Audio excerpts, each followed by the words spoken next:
ಕರ್ತನಾದ ಯೇಸು ಕ್ರಿಸ್ತನ ಹೆಸರಿನಲ್ಲಿ ದೇವರನ್ನು ಆರಾಧಿಸುವಂಥ ಈ ಕಾರ್ಯಕ್ರಮಕ್ಕೆ ಬಂದಿರತಕ್ಕಂಥ ದೈವಜನರಾದ ನಿಮ್ಮೆಲ್ಲರಿಗೂ ಕೂಡ ನನ್ನ ವಂದನೆಗಳನ್ನು ತಿಳಿಸ್ತಾ ಇದ್ದೀನಿ. ಸಂಡೂರು, ಹೊಸಪೇಟೆ, ಬಳ್ಳಾರಿ ಪ್ರಾಂತ್ಯಗಳ ಕ್ರಿಸ್ತನ ಸಭೆಗಳ ವತಿಯಿಂದ ಕೂಡ ನಿಮ್ಮೆಲ್ಲರೂ ಕೂಡ ನಾವು ವಂದನೆಗಳನ್ನು ತಿಳಿಸ್ತಾ ಇದ್ದೀವಿ. ಪ್ರಿಯಾಪಟ್ಟಣದಲ್ಲಿರ್ತಕ್ಕಂಥ ಈ ಸ್ಥಾನಿಕ ಸಭೆಯನ್ನು ದೇವರು ಆಶೀರ್ವದಿಸಿ ಆತ್ಮ ಸಂಬಂಧವಾದ ಕಾರ್ಯಕ್ರಮಗಳು ಯಥೇಚ್ಛವಾಗಿ ನಡೆಯುವಂತೆ, ಭಕ್ತಿಯ ವಿಷಯಕ್ಕೆ ಸಂಬಂಧಪಟ್ಟಂಥ ಆರಾಧನೆ ಕಾರ್ಯಕ್ರಮಗಳು ಯಥಾಸ್ಥಿತಿಯಲ್ಲಿ ನಡೆಯುವಂತೆ ದೇವರು ನಿಮ್ಮೆಲ್ಲರನ್ನು ಆಶೀರ್ವದಿಸಿ ಈ ಭಾಗದಲ್ಲಿ ನಿಮ್ಮನ್ನು ತನ್ನ ಜನಾಂಗವಾಗಿ ಆಯ್ಕೆ ಮಾಡಿಕೊಂಡು ನಿಮ್ಮ ಮೂಲಕ ಈ ಭಾಗದಲ್ಲಿ ದೇವರ ಚಿತ್ತವು ನೆರವೇರಿಸಲ್ಪಡುವ ಹಾಗೆ ದೇವರು ನಿಮ್ಮೆಲ್ಲರನ್ನು ಆಶೀರ್ವದಿಸ್ತಾನೆ. ಮತ್ತು ಸ್ಥಳೀಯ ಬೋಧಕರಾಗಿರ್ತಕ್ಕಂಥ ಕುಮಾರ್ ಬ್ರದರ್ ಅವರು ಕೂಡ ನಾನು ವಂದನೆಗಳನ್ನು ತಿಳಿಸ್ತಾ ಇದ್ದೀನಿ. ಈ ವಾರದ ಆರಾಧನೆ ಕಾರ್ಯಕ್ರಮದಲ್ಲಿ ನಿಮಗೆ ಉಪದೇಶವನ್ನು ಮಾಡಲು ನನಗೆ ಅವಕಾಶವನ್ನು ನೀಡಿದಂಥ ಸಹೋದರರು ಕೂಡ ನನ್ನ ವಂದನೆಗಳನ್ನು ತಿಳಿಸ್ತಾ ಇದ್ದೀನಿ. ಪ್ರಿಯರೇ, ಸ್ವಲ್ಪ ಹೊತ್ತು ನಾವು ದೇವರ ವಾಕ್ಯವನ್ನು ಕುರಿತು ಆಲೋಚನೆ ಮಾಡಿ ನಮ್ಮ ಜೀವಿತಕ್ಕೆ ಬೇಕಾಗಿರ್ತಕ್ಕಂಥ ದೇವರ ಮಾತುಗಳನ್ನು ಪಡೆದುಕೊಂಡು ಅದರಂತೆ ಜೀವಿಸಿ ಪರಲೋಕ ದೇವರ ದಿವ್ಯ ಆಶೀರ್ವಾದಗಳನ್ನು ಹೊಂದಿಕೊಂಡು ಆತನ ಕೃಪೆಯಲ್ಲಿ ಅಭಿವೃದ್ಧಿ ಹೊಂದುವಂತೆ ದೇವರು ನಮ್ಮೆಲ್ಲರನ್ನು ಆಶೀರ್ವದಿಸಲಿ. ಈ ಆರಾಧನೆ ಸಮಯದಲ್ಲಿ ನಾನು ನಿಮಗೆ ಉಪದೇಶ ಮಾಡ್ತಾ ಇರತಕ್ಕಂಥ ಅಂಶ ಏನಂತ ಹೇಳಿದ್ರೆ, ದೈವಭಕ್ತಿ ಮತ್ತು ಅದರ ಪ್ರಯೋಜನಗಳು. ದೈವಭಕ್ತಿ ಮತ್ತು ಅದರ ಪ್ರಯೋಜನಗಳು. Godliness and it's benefits. Godliness and it's benefits. ಪ್ರೇರೆ, ಎಲ್ಲ ಮನುಷ್ಯರು ದೇವರಲ್ಲಿ ಭಯಭಕ್ತಿಯಿಂದ ಜೀವಿಸಬೇಕೆಂಬುದಾಗಿ, ತನ್ನಲ್ಲಿ ಮನುಷ್ಯರೆಲ್ಲರೂ ಭಯಭಕ್ತಿಯಿಂದ ನಡೆದುಕೊಳ್ಳಬೇಕೆಂಬುದಾಗಿ ದೇವರು ಅಪೇಕ್ಷಿಸುವವನಾಗಿದ್ದಾನೆ. ಆದಿಕಾಲದಿಂದಲೂ ಸೃಷ್ಟಿ ಪ್ರಾರಂಭ ಮಾಡಿದ ದಿನದಿಂದಲೂ ದೇವರು ಇಂಥ ಒಂದು ಅಭಿಲಾಷೆ ಅಥವಾ ಕೋರಿಕೆಯನ್ನು ವ್ಯಕ್ತಪಡಿಸ್ತಾ ಇದ್ದಾನೆ. ಎಲ್ಲ ಮನುಷ್ಯರು ತನ್ನಲ್ಲಿ ಭಯಭಕ್ತಿ ಉಳ್ಳವರಾಗಿ ಜೀವಿಸಬೇಕೆಂಬುದಾಗಿ ದೇವರು ಅಪೇಕ್ಷಿಸ್ತಾ ಇದ್ದಾನೆ. ಆದರೆ ಎಲ್ಲರೂ ಭಯಭಕ್ತಿಯಿಂದ ನಡೀತಾ ಇಲ್ಲ.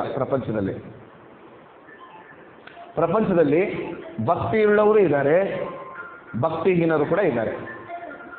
ಭಕ್ತಿ ಉಳ್ಳವರು ಇದ್ದಾರೆ, ಭಕ್ತಿಹೀನರು ಕೂಡ ಇದ್ದಾರೆ. ನಿಮ್ಮ ಮೊಬೈಲ್ಸ್ ಇದ್ದರೆ ಸೈಲೆಂಟ್ ಮೋಡಲ್ಲಿ ಇಟ್ಕೊಂಬಿಡಿ, ಇಲ್ಲಾಂದರೆ ಸ್ವಿಚ್ ಆಫ್ ಮಾಡ್ಕೊಂಬಿಡಿ. ಡಿಸ್ಟರ್ಬೆನ್ಸ್ ಆಗುತ್ತೆ, ಹಂಗಾಗಿ ಸೈಲೆಂಟ್ ಮೋಡಲ್ಲೇ ಇಟ್ಕೊಳ್ಳಿ, ಇಲ್ಲ ಸ್ವಿಚ್ ಆಫನ್ನು ಮಾಡ್ಕೊಳ್ಳಿ, ತೊಂದರೆ ಏನಿಲ್ಲ. ಪ್ರಪಂಚದಲ್ಲಿ ಭಕ್ತಿಹೀನರು ಇದ್ದಾರೆ, ಭಕ್ತಿ ಉಳ್ಳವರು ಕೂಡ ಇದ್ದಾರೆ. ಆದರೆ ದೇವರು ಅಪೇಕ್ಷಿಸುವುದು ಭಕ್ತಿಹೀನತೆಯನ್ನಲ್ಲ, ದೇವರು ಭಕ್ತಿಯುಳ್ಳವರನ್ನು ಅಪೇಕ್ಷಿಸ್ತಾನೆ. ಆದ್ದರಿಂದ ದೇವರಲ್ಲಿ ಭಯಭಕ್ತಿಯಿಂದ ಬದುಕುವುದು ನಮಗೆಷ್ಟು ಪ್ರಯೋಜನ ಅನ್ನೋದನ್ನು ಈ ವಾಕ್ಯದಲ್ಲಿ ನಾವು ಆಲೋಚನೆ ಮಾಡೋಣ. ದೇವರಲ್ಲಿ ಭಯಭಕ್ತಿಯಿಂದ ಬದುಕುವುದರಿಂದ ಮನುಷ್ಯನಿಗೆ ಬಹಳ ಪ್ರಯೋಜನಗಳಿವೆ. ಆ ಪ್ರಯೋಜನಗಳನ್ನು ಪಡೆದುಕೊಂಡು ದೇವರ ಮಕ್ಕಳಾಗಿ ಜೀವಿಸಬೇಕೆಂಬುದು ಪರಲೋಕದ ದೇವರ ಚಿತ್ತವಾಗಿದೆ. ಅದಕ್ಕೆ ತದ್ವಿರುದ್ಧವಾಗಿ ಮನುಷ್ಯರು ಭಕ್ತಿಹೀನತೆಯನ್ನು ಅಭ್ಯಾಸ ಮಾಡಿಕೊಂಡಿದ್ದಾರೆ. ಭಕ್ತಿಹೀನತೆ ಅಂದರೆ ಭಕ್ತಿ ಇಲ್ಲದೇ ಇರುವಂಥ ಸ್ಥಿತಿಯನ್ನು ಏನಂತ ಕರೀತಾರೆ? ಭಕ್ತಿಹೀನತೆ ಎಂಬುದಾಗಿ ಕರೀತಾರೆ. ಭಕ್ತಿಹೀನತೆ ಅನ್ನೋದು ಯಾವಾಗಲೂ ಮನುಷ್ಯರಿಗೆ ಅಪಾಯ. ಅರ್ಥ ಆಗ್ತಿದೆ? ಭಕ್ತಿಹೀನತೆ ಅನ್ನೋದು very dangerous to human beings. ಮನುಷ್ಯರಿಗೆ ಅದು ಅರ್ಥ ಆಗ್ತಾ ಇಲ್ಲ. ಅಪಾಯ ಅಂದರೆ ಡೇಂಜರ್. ಅಪಾಯಕರವಾದ ವಸ್ತುಗಳಿದೆ ತಾನೆ ನಮ್ಮ ಸಮಾಜದಲ್ಲಿ. ಬಾಂಬ್ ಇದೆ, ಪಿಸ್ತೂಲು, ಚಾಕು, ಈ ಥರ ಅಪಾಯಕರವಾದ ವಸ್ತುಗಳು, LPG ಗ್ಯಾಸು, ನಾವು ಸೂಕ್ಷ್ಮವಾಗಿ ಅವನ್ನೆಲ್ಲ ಏನು ಮಾಡ್ತೀವಿ? ಹ್ಯಾಂಡಲ್ ಮಾಡ್ತೀವಿ. ಅಪಾಯಕರವಾದ ವಸ್ತುಗಳನ್ನು ಮುಟ್ಟೋದ್ರಿಂದ, ಅಪಾಯಕರ ವಸ್ತುಗಳು ಸಿಡಿದರೆ ಎಷ್ಟು ನಷ್ಟ ಮನುಷ್ಯರಿಗಾಗುತ್ತೋ ಅದೇ ರೀತಿಯಲ್ಲಿ ಭಕ್ತಿಹೀನತೆ ಅನ್ನೋದು ಕೂಡ ಮನುಷ್ಯರಿಗೆ ಗೊತ್ತಾಗ್ತಾ ಇಲ್ಲ, ಅದು ಬಹಳ ಏನಾಗಿದೆ, ಅಪಾಯಕಾರಿಯಾಗಿದೆ. ನಾನು ಕೇಳಿದಾಗ ಹೇಳಬೇಕು, ಅಪಾಯಕಾರಿ. ಎಷ್ಟು ಅಪಾಯಕಾರಿ ಅಂತ ಹೇಳಿದ್ರೆ ಅಷ್ಟು ಅಪಾಯಕಾರಿ. ಮನುಷ್ಯರಿಗೆ ಅದು ಅಪಾಯಕಾರಿ ಅನ್ನೋದು ಗೊತ್ತಾಗದೆ ಅದನ್ನೇ ಪ್ರಾಕ್ಟೀಸ್ ಮಾಡ್ತಿದ್ರೆ. ಯಾವುದನ್ನ? ಭಕ್ತಿಯನ್ನು ಪ್ರಾಕ್ಟೀಸ್ ಮಾಡೋದಕ್ಕೆ ಬದಲಾಗಿ ಏನು ಪ್ರಾಕ್ಟೀಸ್ ಮಾಡ್ತಿದ್ರೆ? ಭಕ್ತಿಹೀನತೆಯಿಂದ ಬದುಕ್ತಾ ಇದ್ದಾರೆ. ಅದು ವೆರಿ ಡೇಂಜರಸ್. ನೆನಪಿಟ್ಕೊಳ್ಳಿ, ಭಕ್ತಿಹೀನತೆ ಅಪಾಯ, ಭಕ್ತಿಯಿಂದ ಬದುಕೋದು ಮನುಷ್ಯನಿಗೆ ಪ್ರಯೋಜನ. ಭಕ್ತಿಹೀನತೆ, ಅನ್ಗಾಡ್ಲಿನೆಸ್ ಅನ್ನೋದು it's very dangerous to human beings. Godliness is very benefit and very useful. ಆದ್ದರಿಂದ ನಾವು ಭಕ್ತಿಹೀನತೆಯನ್ನು ಬಿಟ್ಟು ಭಕ್ತಿಯಿಂದ ಬದುಕಬೇಕನ್ನೋದನ್ನು ದೇವರು ನಮ್ಮಿಂದ ಅಪೇಕ್ಷೆ ಪಡ್ತಾ ಇದ್ದಾನೆ. ಅಪಾಯಕಾರಿಯಾದಂಥ ಭಕ್ತಿಹೀನತೆಯನ್ನು ನಾವು ಬಿಟ್ಟು ಬಿಡಬೇಕು. ನಾನು ಈ ವಾರ ಭಕ್ತಿಹೀನತೆ ಬಗ್ಗೆ ಮಾತಾಡಲಿಕ್ಕೆ ನಾನು ಮಾತಾಡ್ತಾ ಇಲ್ಲ. ಆದರೆ ಈ ಭಕ್ತಿಹೀನತೆ ಎಷ್ಟು ಅಪಾಯಕಾರಿ ಅನ್ನೋದಕ್ಕೆ ಒಂದೆರಡು ವಚನ ನಾನು ನಿಮಗೆ ಕೊಡ್ತೀನಿ ನೋಡಿ. ಪೇತ್ರನು ಬರೆದಂಥ 2ನೇ ಪತ್ರಿಕೆ, ಭಕ್ತಿಹೀನತೆಯನ್ನು ಕುರಿತು ಪೇತ್ರನು ತನ್ನ ಪತ್ರಿಕೆಯಲ್ಲಿ ಬಹಳ ಸ್ಪಷ್ಟವಾಗಿ ಬರೀತಾ ಇದ್ದಾನೆ. ಅಪೊಸ್ತಲನಾದ ಪೇತ್ರನು ಬರೆದಂಥ 2ನೇ ಪತ್ರಿಕೆ 2ನೇ ಅಧ್ಯಾಯ 5ನೇ ವಚನದಲ್ಲಿ ಸಂಗತಿಯು ಭಕ್ತಿಹೀನತೆಯನ್ನು ಕುರಿತಂಥ ಸಂಗತಿಯನ್ನು ಈ ರೀತಿಯಾಗಿ ಬರೀತಾನೆ. ಪೇತ್ರನು ಬರೆದ 2ನೇ ಪತ್ರಿಕೆ 2ನೇ ಅಧ್ಯಾಯ 5ನೇ ವಚನ. ಆತನು ಭಕ್ತಿಹೀನರಾದ ಪುರಾತನ ಲೋಕವನ್ನು ಸುಮ್ಮನೆ ಬಿಡದೆ ನೋಡ್ರಿ, ಪೂರ್ವ ಕಾಲದಲ್ಲಿ ನಡೆದಂಥ ಒಂದು ಘಟನೆಯನ್ನು ಅಪೊಸ್ತಲನಾದ ಪೇತ್ರನು ಇಲ್ಲಿ ನೆನಪು ಮಾಡ್ತಾ ಇದ್ದಾನೆ. ಅದು ಯಾವುದಂದ್ರೆ ಜಲಪ್ರಳಯವನ್ನು ಕುರಿತಂಥ ಘಟನೆ. ನಮಗೆಲ್ಲರಿಗೂ ಗೊತ್ತಿರುವ ಹಾಗೆ ಪುರಾತನ ಕಾಲದಲ್ಲಿ ಜಲಪ್ರಳಯ ಆಗಿದೆ. ಏನಾಗಿದೆ? ಯಾರ ಕಾಲದಲ್ಲಿ ಆಗಿದೆ ಜಲಪ್ರಳಯ? ಅದೇ ಪುರಾತನ ಕಾಲದಲ್ಲಿ ಅಂದರೆ ಯಾವ ಮನುಷ್ಯನು ಬದುಕಿರ್ಬೇಕಾದ್ರೆ ಜಲಪ್ರಳಯ ಅಂದರೆ ನಮ್ಗೆ ಯಾರು ನೆನಪು ಬರ್ತಾರೆ? ನೋವನ ಕಾಲದಲ್ಲಿ. ಆದಿಕಾಂಡ ಪುಸ್ತಕ 6ನೇ ಅಧ್ಯಾಯ 7ನೇ ಅಧ್ಯಾಯ ನೋಡಿದಾಗ ಜಲಪ್ರಳಯ ಅನ್ನೋದು ಪುರಾತನ ಪ್ರಪಂಚದಲ್ಲಿರ್ತಕ್ಕಂಥ ನೋಹನು ಎಂಬ ನೀತಿವಂತನ ಕಾಲದಲ್ಲಿ ನಡೆದಂಥ ಘಟನೆ. ಆ ಜಲಪ್ರಳಯವನ್ನು ದೇವರು ಯಾರ ಮೇಲೆ ಬರಮಾಡಿದನಂತ ಹೇಳಿದ್ರೆ ಇಲ್ಲಿ ಸ್ಪಷ್ಟವಾಗಿ ಬರ್ತಾನೆ, ಭಕ್ತಿಹೀನರಾದ ಪುರಾತನ ಲೋಕವನ್ನು ಸುಮ್ಮನೆ ಬಿಡದೆ. ಭಕ್ತಿಹೀನತೆಯನ್ನು ದೇವರು ಸುಮ್ಮನೆ ಬಿಡಲ್ಲ. ಸುಮ್ಮನೆ ಬಿಡಲ್ಲ ಅಂದರೆ ನಾನು ಒಂದು ಕೈ ನೋಡ್ಕೋತೀನಿ, ನೀನು ಸುಮ್ಮನೆ ಬಿಡಲ್ಲ ಅಂತಾರೆ ನೋಡ್ರಿ. ನೋಡಿದ್ದೀರಾ? ನೋಡ್ಕೊತೀನಿ ಕಣೋ, ನೀನು ಸುಮ್ಮನೆ ಬಿಡಲ್ಲ ಅಂತಾರೆ ನೋಡ್ರಿ. ಸುಮ್ಮನೆ ಬಿಡಲ್ಲ ಅಂದರೆ ಚಾಲೆಂಜ್ ಮಾಡ್ತಿರ್ತಾರೆ ಮನುಷ್ಯರು. ನೋಡ್ಕೋತೀನಿ ಕಣೋ, ನಿನ್ನ ಕೈನ ನೋಡ್ಕೊತೀನಿ ಕಣೆ, ನಿನ್ನ ಕೈ ನೋಡ್ಕೋತೀನಿ, ನಾನು ಸುಮ್ಮನೆ ತೆಪ್ಪಗಿರೋರಲ್ಲ ಅಂತಾರೆ ನಿಮ್ಮ ಭಾಗದಲ್ಲಿ ತಾನೇ. ಸುಮ್ಮನೆ ಬಿಡಲ್ಲ ಅಂತಾರೆ, ಈ ಮಾತು ಉಪಯೋಗಿಸ್ತಾರೆ ನೀವು.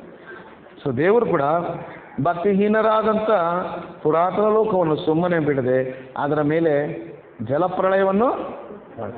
ಇಲ್ಲಿ ಸಂಗತಿ ಏನಪ್ಪ ಅಂದರೆ, ಯಾರ ಮೇಲೆ ದೇವರು ಜಲಪ್ರಳಯವನ್ನು ಬರಮಾಡಿದನೆಂದರೆ ಭಕ್ತಿಹೀನ ಮನುಷ್ಯರ ಮೇಲೆ.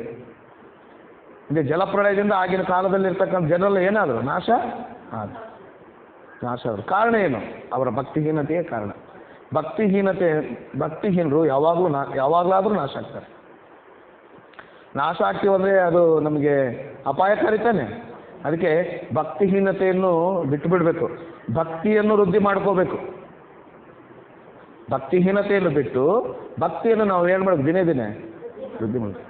ಭಕ್ತಿಹೀನತೆ ನಿನಗೆ ಯಾವಾಗಲಿದ್ದರೂ ಅಪಾಯ ತಕ್ಕ. ಆದ್ದರಿಂದ ಪುರಾತನ ಪ್ರಪಂಚವನ್ನು ದೇವರು ಸುಮ್ಮನೆ ಬಿಡದೆ ಆ ಭಕ್ತಿಹೀನರಾದ ಮನುಷ್ಯರ ಮೇಲೆ, ಆ ಪ್ರಪಂಚದ ಮೇಲೆ ದೇವರು ಏನು ಬರಮಾಡಿದನು? ಜಲಪ್ರಳಯವನ್ನು ಬರಮಾಡಿದನು.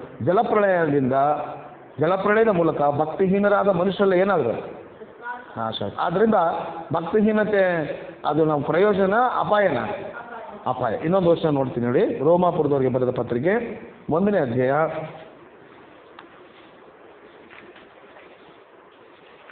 1 ದೈವಭಕ್ತಿಯನ್ನು ಕುರಿತು ಮಾತನಾಡುವ ಮೊದಲು ಭಕ್ತಿಹೀನತೆ ಎಷ್ಟು ಅಪಾಯ ಅನ್ನೋದನ್ನು ನಾನು ನಿಮಗೆ ತಿಳಿಸ್ಲಿಕ್ಕೆ ಈ 2 ರೆಫರೆನ್ಸ್ ನಮಗೆ ತುಂಬ ಸಹಾಯ ಆಗುತ್ತೆ. 1ನೇ ಅಧ್ಯಾಯ 18ನೇ ವಚನ, ರೋಮಾಪುರದವರು ಬರೆದ ಪತ್ರಿಕೆ 1ನೇ ಅಧ್ಯಾಯ 18ನೇ ವಚನ.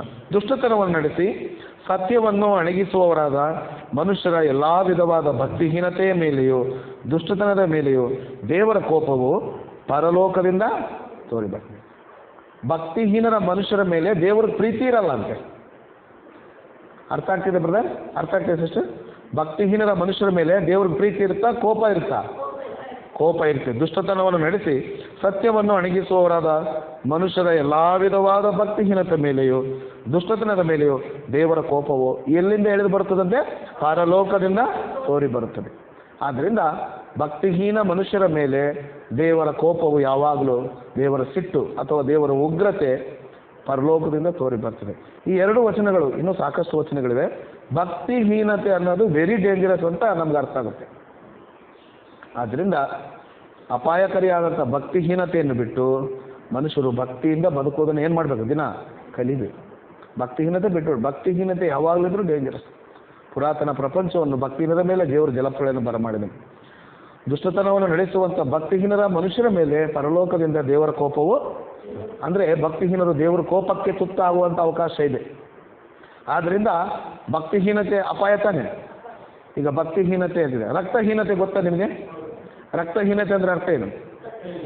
ರಕ್ತ ಇಲ್ಲ. ರಕ್ತಹೀನತೆ ಒಳ್ಳೆಯದ ಕೆಟ್ಟದ? ಕೆಟ್ಟದ್ದು. ಕಣ್ಣು ತಿರುಗಿ ಬೀಳ್ತಾರೆ, ಆಮೇಲೆ ಹೋಗಿ ಹಾಸ್ಪಿಟ್ಲಿಗೆ ಹೋಗಿ ರಕ್ತ ಏರಿಸಬೇಕಾಗುತ್ತೆ. ಇವ್ರಿಗೆ ತುಂಬ ಬ್ಲಡ್ಡು ಕಡಿಮೆ ಇದೆ. ಅದನ್ನೇನಂತಾರೆ ಕನ್ನಡದಲ್ಲಿ? ರಕ್ತಹೀನತೆ ಅಂತಾರೆ. ರಕ್ತಹೀನತೆ ಮನುಷ್ಯನ ದೇಹವನ್ನು, ಪ್ರಾಣ ಹೆಂಗೆ ತೆಗೆಯುತ್ತೋ, ಭಕ್ತಿಹೀನತೆ ನಿನ್ನ ಆತ್ಮವನ್ನು ಕೊಲ್ಲುತ್ತದೆ. ರಕ್ತಹೀನತೆ, ಭಕ್ತಿಹೀನತೆ ಏನಿದೆ? ರಕ್ತಹೀನತೆ ಬಂದರೆ ದೇಹ ಸಾಯುತ್ತೆ, ಭಕ್ತಿಹೀನತೆ ನಿನ್ನ ಆತ್ಮವನ್ನು ನಾಶ ಮಾಡುತ್ತೆ.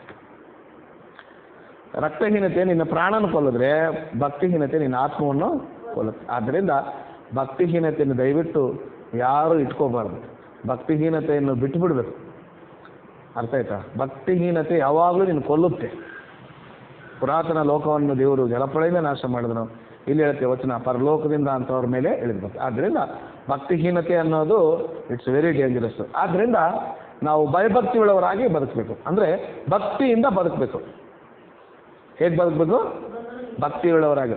ಭಕ್ತಿವಂತರನ್ನು ದೇವರು ಆಶೀರ್ವದಿಸ್ತಾನೆ.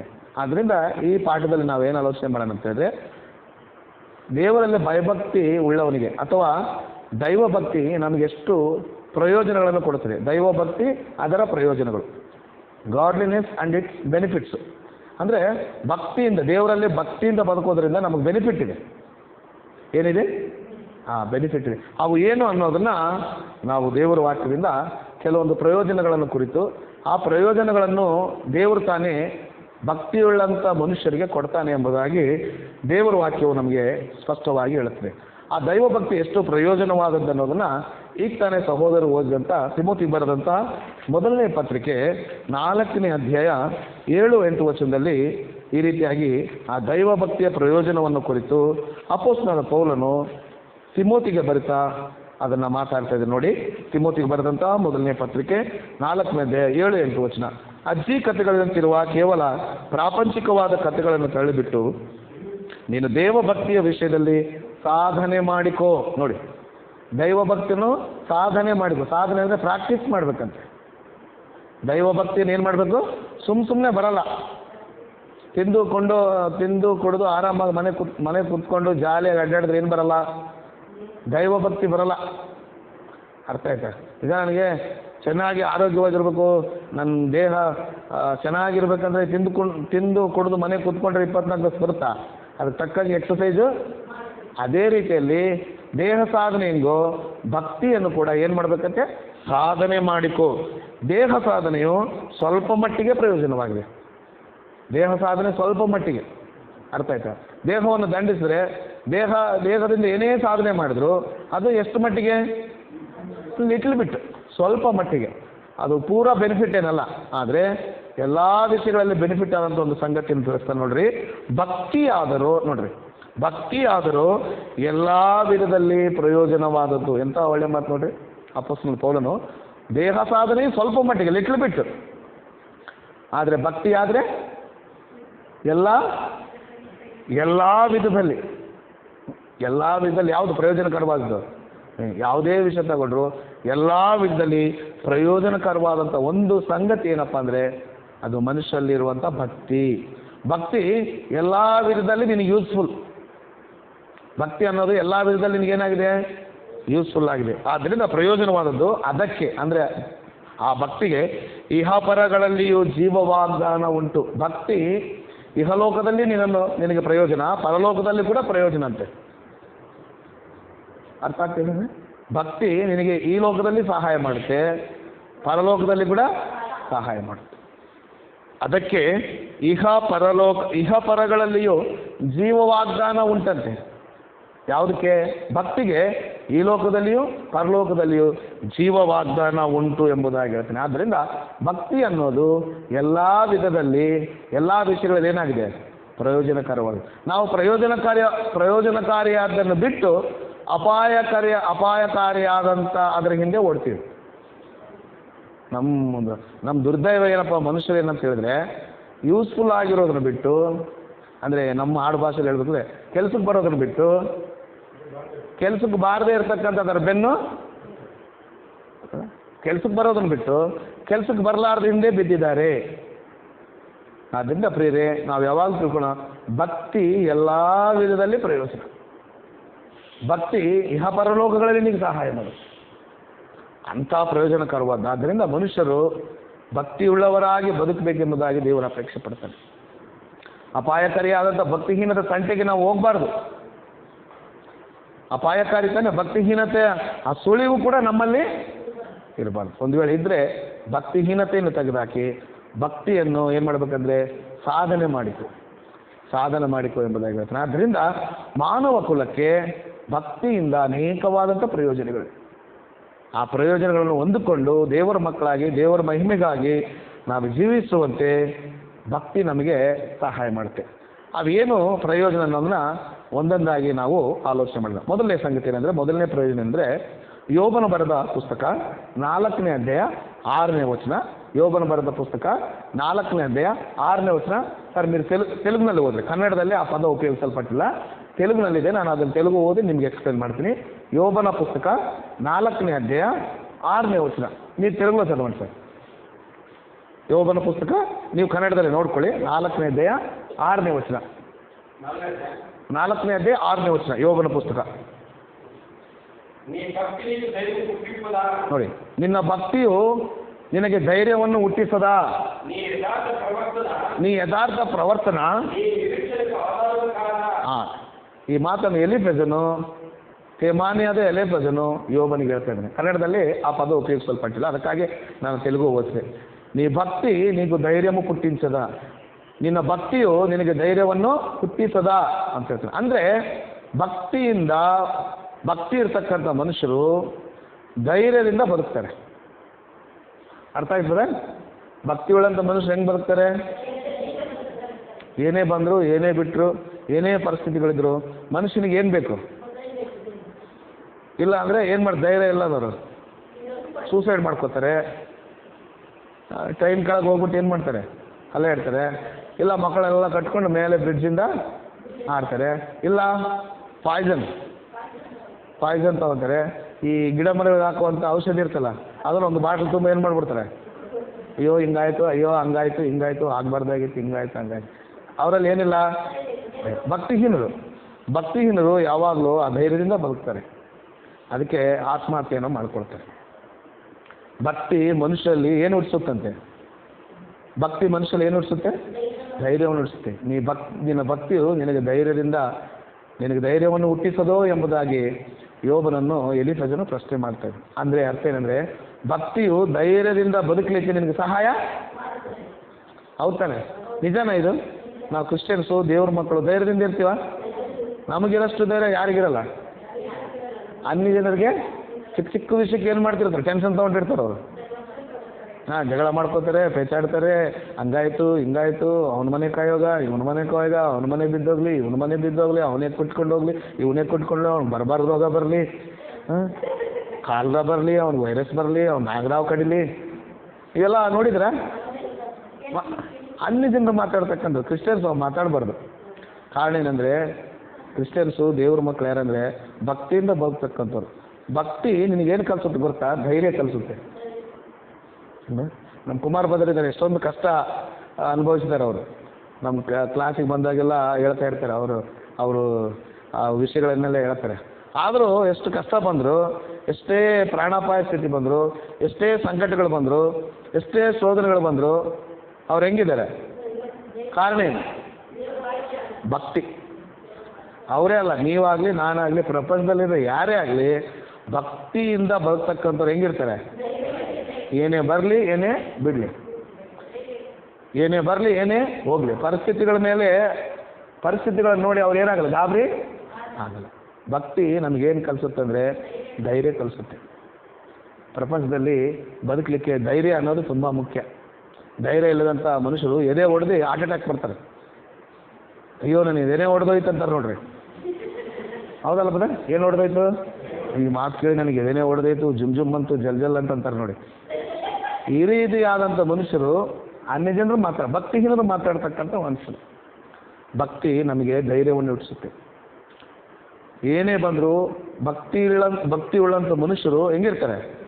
ಧೈರ್ಯದಿಂದ ಇರ್ತಾರೆ. ಕದಲದ ಗುಡ್ಡದೋಪಾದಿಯಲ್ಲಿ ಇರ್ತಾರಂತೆ. ಕೀರ್ತನೆಗಳಲ್ಲಿ ಬರೆಯಲ್ಪಟ್ಟಿದೆ. ಗುಡ್ಡ ಯಾವ ರೀತಿಯಾಗಿ, ಈ ಗಾಳಿ ಮಳೆ ಬಂದರೆ ಅಲಗಾಡುತ್ತೆ ಗುಡ್ಡ ಯಾವಾಗಾದರೂ? ಏನು ಸರ್, ಜೋರಾಗಿ ಗಾಳಿ ಬಂತು, ಮಳೆ ಬಂತು, ಈಗೇನೋ ಅದೇ ಶೇಕ್ ಆಗುತ್ತೆ ಗುಡ್ಡ.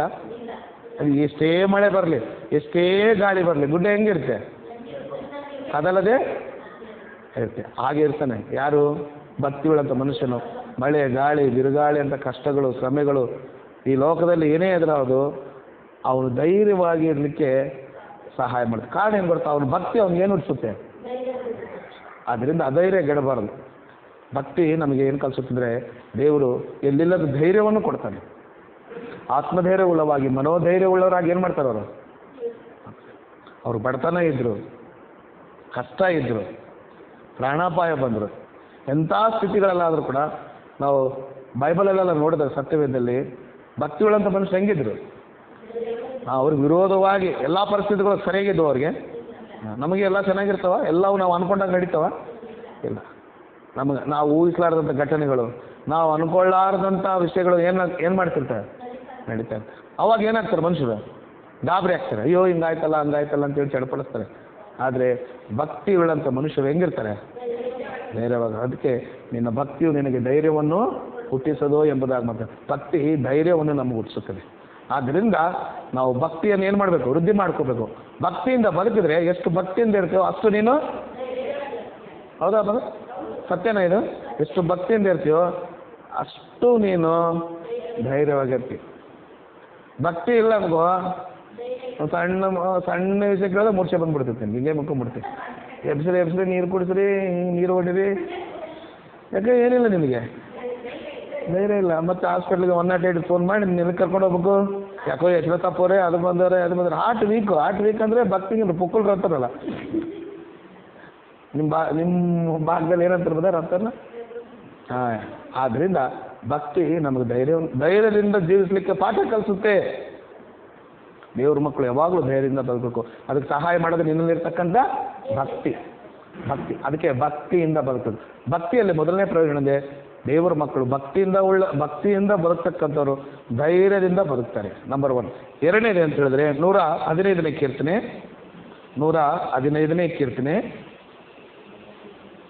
3ನೇ ವಚನ. 115, 115ನೇ ಕೀರ್ತನೆ 13ನೇ ವಚನ.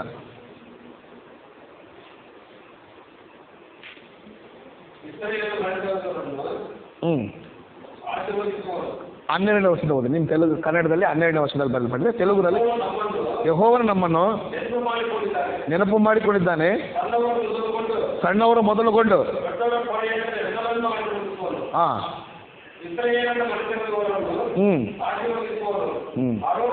ಸಾಕು. ಇಲ್ಲಿ ಏನಿದೆ ಅಂದರೆ ಯೆಹೋವನಲ್ಲಿ ತೆಲುಗಿನಾಗ ಏನಿದೆ ಅಂದರೆ పిన్నలనేమి పెద్దలనేమి తన యందు భయభక్తులు గలవారిని యెహోవా ఆశీర్వదించును.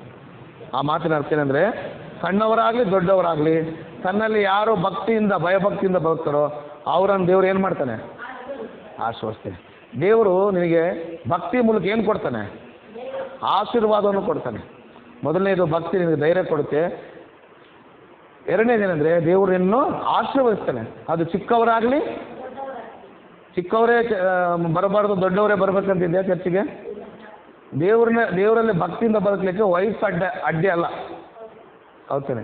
ಯಾವುದಾದ್ರೂ ಜಾಬ್ಗೆ ಹೋಗ್ಬೇಕಾದ್ರೆ ಏಜ್ ಅಡ್ಡಿ ಬರ್ಬೋದೇನಾಗಲಿ, ಆದರೆ ದೇವರಲ್ಲಿ ಭಕ್ತಿಯಿಂದ ಬದುಕಲಿಕ್ಕೆ ಏಜ್ ಏನೋ ಅಡ್ಡಿ ಅಲ್ಲ. ಯಾರಾದ್ರಾಗಲಿ, ಅವ್ರು ಸಣ್ಣವರಾಗಲಿ ದೊಡ್ಡವರಾಗಲಿ, ತನ್ನಲ್ಲಿ ಭಯಭಕ್ತಿಯಿಂದ ಬದುಕ್ತಕ್ಕಂಥ ಪ್ರಜೆಗಳನ್ನು ದೇವರು ಏನು ಮಾಡ್ತಾನೆ? ಅಷ್ಟು. ಆದರೆ ನಮ್ಮ ಸಮಾಜದಲ್ಲಿ ಒಂದು ಕೆಟ್ಟ ಅಭ್ಯಾಸ ಇದೆ, ಏನಂತಾರೆ ಗೊತ್ತಾ? ಈಗ ವಯಸ್ಸಿಗೆ ಬಂದವ್ರು ಮಕ್ಕಳು ಇರ್ತಾರೆ, ವಯಸ್ಸಿಗೆ ನಮ್ಗೆ ಯಾಕೆ ಬಿಡ್ರಿ, ನೀವೆಲ್ಲ ಮುದುಕರಾಗಿದ್ದೀರಿ, ನೀವೆಲ್ಲ ಏಜ್ ಆಗಿದೆ, ನೀವು ಹೋಗಿ ಚರ್ಚಿಗೆ, ನಮ್ಗೆ ಬೇರೆ ಬೇರೆ ಕೆಲಸ ಇದೆ. ನೀವು ಹೆಂಗೋ ಇವತ್ತು ನಾಳೆ ಸಾಯ್ತೀರಾ, ನಿಮಗೆ ಮಾಡೋಕ್ಕೆ ಬೇರೆ ಕೆಲಸ ಇಲ್ಲ, ಅದಕ್ಕೆ ಎಲ್ಲಿಗೆ ಹೋಗ್ರಿ, ಎಲ್ಲಿಗೆ ಹೋಗಿ ಅದೇ ಇಂಥವ್ರು ಅಂತ. ಇನ್ನು ಇಂಥವ್ರಾದ್ರೆ ನಾವು ಎಲ್ಲಿಗೆ ಬರೋಣ, ನಮಗೆ ಬೇಕಾಗಿಲ್ಲ ದೇವ್ರು, ನಮ್ಗೆ ತುಂಬ ಇದಿದೆ ನಮ್ಗೆ ಇನ್ನೂ ಏನು ಅವಸರ ಏನೋ, ನಾವೆಲ್ಲ ಮಾಡಬೇಕಾದ್ದು ಅಗಿಬೇಕಾದ್ದು ಭಾಳ ಇದೆ, ಅದ್ರ ಮೇಲೆ ಬರ್ತೀವಿ, ನೀವು ಹೋಗ್ಬಿಡಿ, ನಿಮಗೇನೋ ಕೆಲಸ ಇಲ್ಲಲ್ಲ ಅಂತೇಳಿ ಈ ಯವನಸ್ಥರು ಒಳ್ಳೆ ಚೆನ್ನಾಗಿ ವಯಸ್ಸಿನಾಗಿರೋರ ಮನೆಗಿಟ್ಟು ಯಾರನ್ನ ಅಣ್ಣನ ಮುದುಕರಲ್ಲಿ ಕಳಿಸ್ತಾರೆ. ಅಣ್ಣನ ಮುದುಕರು ಅಂದರೆ ಅಲ್ಲಿ ಬಿದ್ದೋಗಿ ನಡ ಬಸವಂಟ ಬದ್ದೋಗಿ ಏನೋ ಮಾತುಗಳು ಬರಲಾರ್ದ, ಅಜ್ಜಿ ನೀ ಎಲ್ಲಿಗೆ ಹೋಗು, ನೀ ಬರಲ್ಲಮ್ಮ, ಬರಲ್ಲ, ನಾನು ಐಶ್ವರ್ಯ ರಾಯ್, ನಾನು ಯಾರು, ನಾನು ಇನ್ನೂ ಚೆನ್ನಾಗಿ ಓದ್ಕೋಬೇಕು, ಅದು ಇದೆ ಇದು ಇದೆ ಅದೇ ಇದೆ ಅಂದರೆ ಏನು ಮಾಡಿದ್ರೆ ವಯಸ್ಸಾದವ್ರಿಗೆ ಚರ್ಚು, ವಯಸ್ಸಾದವ್ರಿಗೆ ದೇವರನ್ನ ಭಾವನೆ, ಕೆಟ್ಟ ಭಾವನೆ ನಮ್ಮ ಸಮಾಜದಲ್ಲಿ ಇದೆ. ಆದರೆ ಆ ರೀತಿಯಾಗಲ್ಲ. ದೇವ್ರ ವಾಕ್ಯ ಏನು ಹೇಳ್ತಂದ್ರೆ, ಸಣ್ಣವರಾಗಲಿ ದೊಡ್ಡವರಾಗಲಿ ಯಾರು ತನ್ನಲ್ಲಿ ಭಯಭಕ್ತಿಯಿಂದ ಬದುಕ್ತಾರೋ ಅವ್ರನ್ನ ದೇವ್ರು ಏನು ಮಾಡ್ತಾನೆ, ಆಶೀರ್ವದಿಸ್ತಾನೆ ದೇವರು. ದೇವರ ಆಶೀರ್ವಾದವನ್ನು ನಿನಗೆ ಕೊಡುವಂಥದ್ದೇ ನಿನ್ನಲ್ಲಿರ್ತಕ್ಕಂಥ ಭಕ್ತಿ. ಭಕ್ತಿಹೀನತೆ ಶಾಪವನ್ನು ಕೊಡುತ್ತೆ, ಆದರೆ ಭಕ್ತಿ ಆಶೀರ್ವಾದ. ದೇವರ ಆಶೀರ್ವಾದ ಬೇಕಾ ಬೇಡವ ನಮಗೆ? ಯಾರಿಗೆ ಬೇಡ ಕೈ ಎತ್ರಿ, ಮತ್ತೆ ನನಗೆ ಶಾಪ ಬೇಕನ್ನೋರು ಕೈ ಎತ್ರಿ. ಯಾರಾದ್ರೂ ಇಷ್ಟಪಡ್ತಾರ? ಯಾರಿಗೆ? ಆದ್ದರಿಂದ ಭಕ್ತಿಯು ದೇವರ ಆಶೀರ್ವಾದವನ್ನು ನಮಗೆ ಕೊಡುತ್ತದೆ. ಆದ್ದರಿಂದ ಭಕ್ತಿಯಿಂದ ಬದುಕಬೇಕನ್ನೋದನ್ನು ದೇವರು ನಮ್ಗೆ ಹೇಳ್ತಾನೆ. ಭಕ್ತಿಯಿಂದ ಬದುಕಿದಾಗ ಅದು ನಮಗೆ ದೇವರು ಅನೇಕವಾದಂಥ ಪ್ರಯೋಜನಗಳನ್ನು ದೇವರು ಕೊಡ್ತಾನೆ ಎಂಬುದಾಗಿ ದೇವರ ವಾಕ್ಯದಲ್ಲಿ ಬರೆಯಲ್ಪಟ್ಟಿದೆ. ಎರಡನೇದು. ಮೂರನೇದು ನೋಡಿ, ಅದೇ ಕೀರ್ತನೆಗಳ ಪುಸ್ತಕ 34ನೇ ಅಧ್ಯಾಯ 7ನೇ ವಚನ. ಕೀರ್ತನೆಗಳು 34:7. ಕೀರ್ತನೆಗಳು 34ನೇ ಕೀರ್ತನೆ 7ನೇ ವಚನವನ್ನು ನಾನು ಓದ್ತೀನಿ ನೋಡಿ.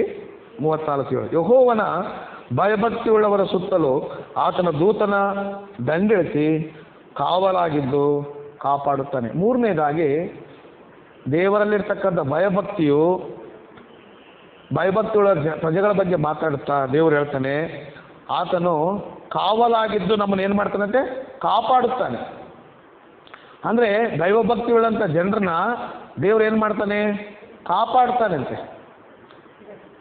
ಏನು ಮಾಡ್ತಾನೆ ಬದಲ್? ಕಾಪಾಡ್ತಾನೆ.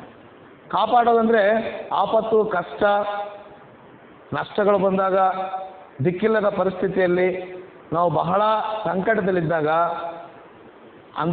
ಅಂಥವುಗಳನ್ನೆಲ್ಲ ಬಿಡಿಸಿ ದೇವ್ರು ಏನು ಮಾಡ್ತಾನೆ, ಈ ಕಷ್ಟದಲ್ಲಿದ್ದಾಗ ಯಾರಾದರೂ ನಮ್ಮನ್ನು ಕಾಪಾಡಿದ್ರೆ ಚೆನ್ನಾಗಿರ್ತಾನೆ ಅನ್ಕೋತಿರ್ತಾನೆ, ಅಪೇಕ್ಷೆ ಪಡ್ತಿರ್ತಾನೆ. ನಾವು ತುಂಬ ಕಷ್ಟದಲ್ಲಿದ್ದೀವಿ, ಯಾರಾದರೂ ಬಂದು ಸ್ವಲ್ಪ ಸಹಾಯ ಮಾಡಿ ನಮ್ಮನ್ನು ಕಾಪಾಡಿದ್ರೆ ಚೆನ್ನಾಗಿರುತ್ತೆ ಎಂಬುದಾಗಿರುತ್ತೆ. ಆದರೆ ದೇವ್ರ ವಾಕ್ಯ ಹೇಳುತ್ತೆ, ಭಕ್ತಿಯುಳ್ಳಂಥ ಜನರಿಗೆ ದೇವರು ಕೊಡ್ತಕ್ಕಂಥ ವಾಗ್ದಾನ ಅಂದರೆ, ಯೆಹೋವನ ಭಯಭಕ್ತಿಯುಳ್ಳವರ ಸುತ್ತಲೂ ಆತನ ದೂತನು ದಂಡಿಳಿಸಿ ಕಾವಲಾಗಿದ್ದು ಕಾಪಾಡುತ್ತಾನೆ.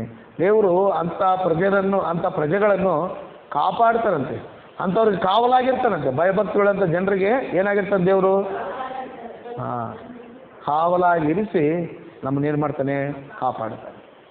ಅಂದರೆ ಪ್ರೊಟೆಕ್ಷನ್ ಅಂತಾರೆ ಇದನ್ನು, ಪ್ರೊಟೆಕ್ಷನ್, ಸಂರಕ್ಷಣೆ. ನಮ್ಗೆ ಯಾವುದೇ ತೊಂದರೆ ಅಪಾಯ ಉಂಟಾಗದ ಹಾಗೆ ದೇವರು ತನ್ನ ದಂಡನ್ನು ಇಳಿಸಿ ಅವರನ್ನೇ ಕಾವಲುಗಾರನಿಗಿರಿಸಿ ಕಾಪಾಡುತ್ತಾನೆ ಎಂಬುದಾಗಿ ವಾಗ್ದಾನ ಮಾಡಿದೆ.